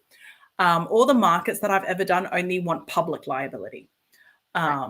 So, and Amy offers one that is product and public liability all in one. And so it was just simple. It wasn't too expensive. I know in the US, like I was talking to Jen once from the other mod from Sophisticated Craft, and the amount of stuff that was brought up as part of insurance, I was just like, this is too confusing for me. Oh, no, there's two insurance companies that focus on small businesses. Act Insurance focuses on crafters and makers. And then there's Hiscox or Hiscox, Hiscox. They are small business, but they also will offer like market insurance. So like if you just need insurance to cover for the weekend, those two are great for small businesses, but they also offer like continuous coverage. So you can purchase per year or 6 months. And it is hard to navigate, Alison. I think for us in Australia, and I say this like touch wood, fingers crossed, everything. I think as a nation, we're not quite as litigious as the US.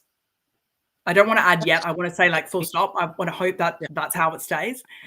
So I think for us, it's a little bit of a safer, if you can't afford to and you can't, maybe you can get away with it. But of course, like I say this and like my cat wasn't insured. I didn't have pet insurance for my cat. And I ended up with the $2,000 vet bill because I didn't pay a $250 insurance, you know? So it's like, it's juggling that risk and reward, right?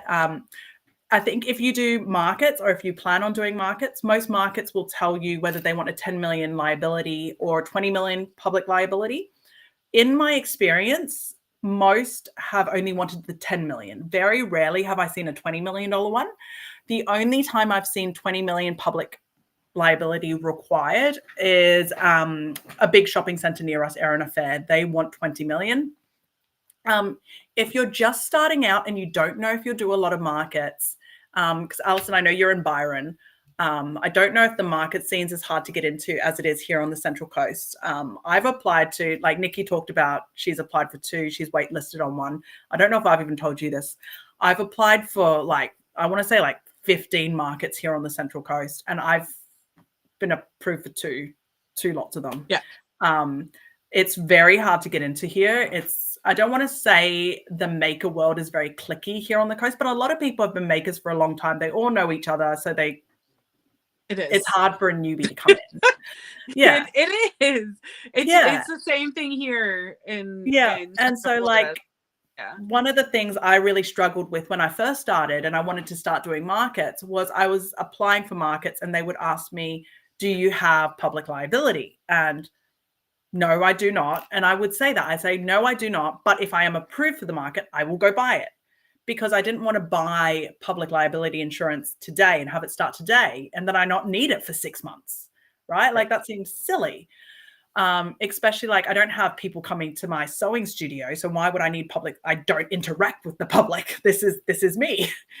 So that was something to bear in mind. If that's not a worry and you can, just afford to, and you're going to get into markets, definitely get the public liability, because all markets want public liability. There's one case on the Central Coast. There's one market organizer here where she is able to provide market insurance. So I've done a few markets with her. I've spoken to her in depth. So there are some organizers where they have an extended warranty that they could extend to other store holders. So that's something to look out for as well. If you're just wanting to start and you just want to do 1 or 2 and you don't want to outlay that like $150, $200 or whatever it is. I think Amy also did single day insurance, but I worked out the single day insurance wasn't worth it if you were doing more than 2 markets in a year. So, yeah. Sorry, you can't ask a simple question. You ask a simple question, I give you a long-winded answer. But yeah, so that's why are there more eyeballs again? People are joining in again. Stop joining in. I'm leaving. I swear. No, you need to. But You need any to start other something, questions? and I thought I was so smart. Like I had to run to the toilet earlier because the first live I did, I didn't have any water and I was messaging Nikki afterwards. I'm like, Nikki, I'm about to die. I am so thirsty. So she's like, no, from now on, Sam, every live you have water next to you. So that's what I did. I bought water with me. I drank it all, had to go to the toilet, and I'm still like, what do I do now? But no, that was really fun. I love doing these lives. I love talking to you guys. Like I've said, I'm an open book. I'm happy for you guys to talk to me. If you have just found me just from this live purely, feel free to comment, message, like, subscribe, all of those things. Nikki also runs Resin Melody, so follow her channel too. Like, subscribe, all of that jazz. If you have questions, comment in the comments as well. And Alison just bought her first sophisticated order. Yay! But if you know us from the Facebook world and you are not part of Sophisticated Craft, I am not like, I do other stuff, not just Sophisticated Craft. It's just that's where I'm the most active. So jump in, find me on there. That's the easiest way to find me, in all honesty. I do post elsewhere. It's just that's where I'm probably the most active. And send me messages. I genuinely do not mind. I don't want to say I have so much time in the day because I don't, but I have time for people that make time for me. And you guys have made time for me. Like, it's that easy. I have one of the ladies that I've been speaking to for a while, Jenny.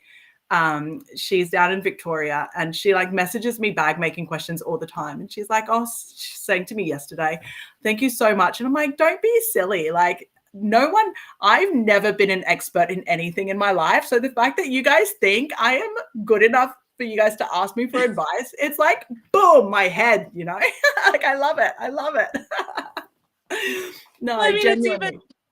That's how you make friends in the community, right? I mean, like, I randomly messaged you one day forever ago, and here we are. And same thing with like Melina, and you know, that's how you make friends. Yeah. And then don't message Nikki because she'll send you like memes and stuff all through the night. I will only send you things that remind me of you. Which is a lot. Now imagine how much I don't send. No, but it is amazing. It has been so good being here. But genuinely, questions, I can't talk for Nikki, but my inbox is always open. If I don't respond, it's not because I don't want to talk to you. I've probably just been distracted. Feel free to nudge me again if I don't respond because I get distracted. Yeah, I leave Nikki on red all the time. Yes, you do. Sometimes I'll give you like a quick little reaction to be like, yeah, I saw you. Bye. Not good. No, but okay, we are actually going. I think we've given us enough time. No one has any more questions, so we're going to run away. So thank you so much for joining us, and it's been so much fun. Sam from Made by Erilyn, Nikki from Resin Melody, and subscribe, like, and we'll talk to you guys next time. Bye. Bye.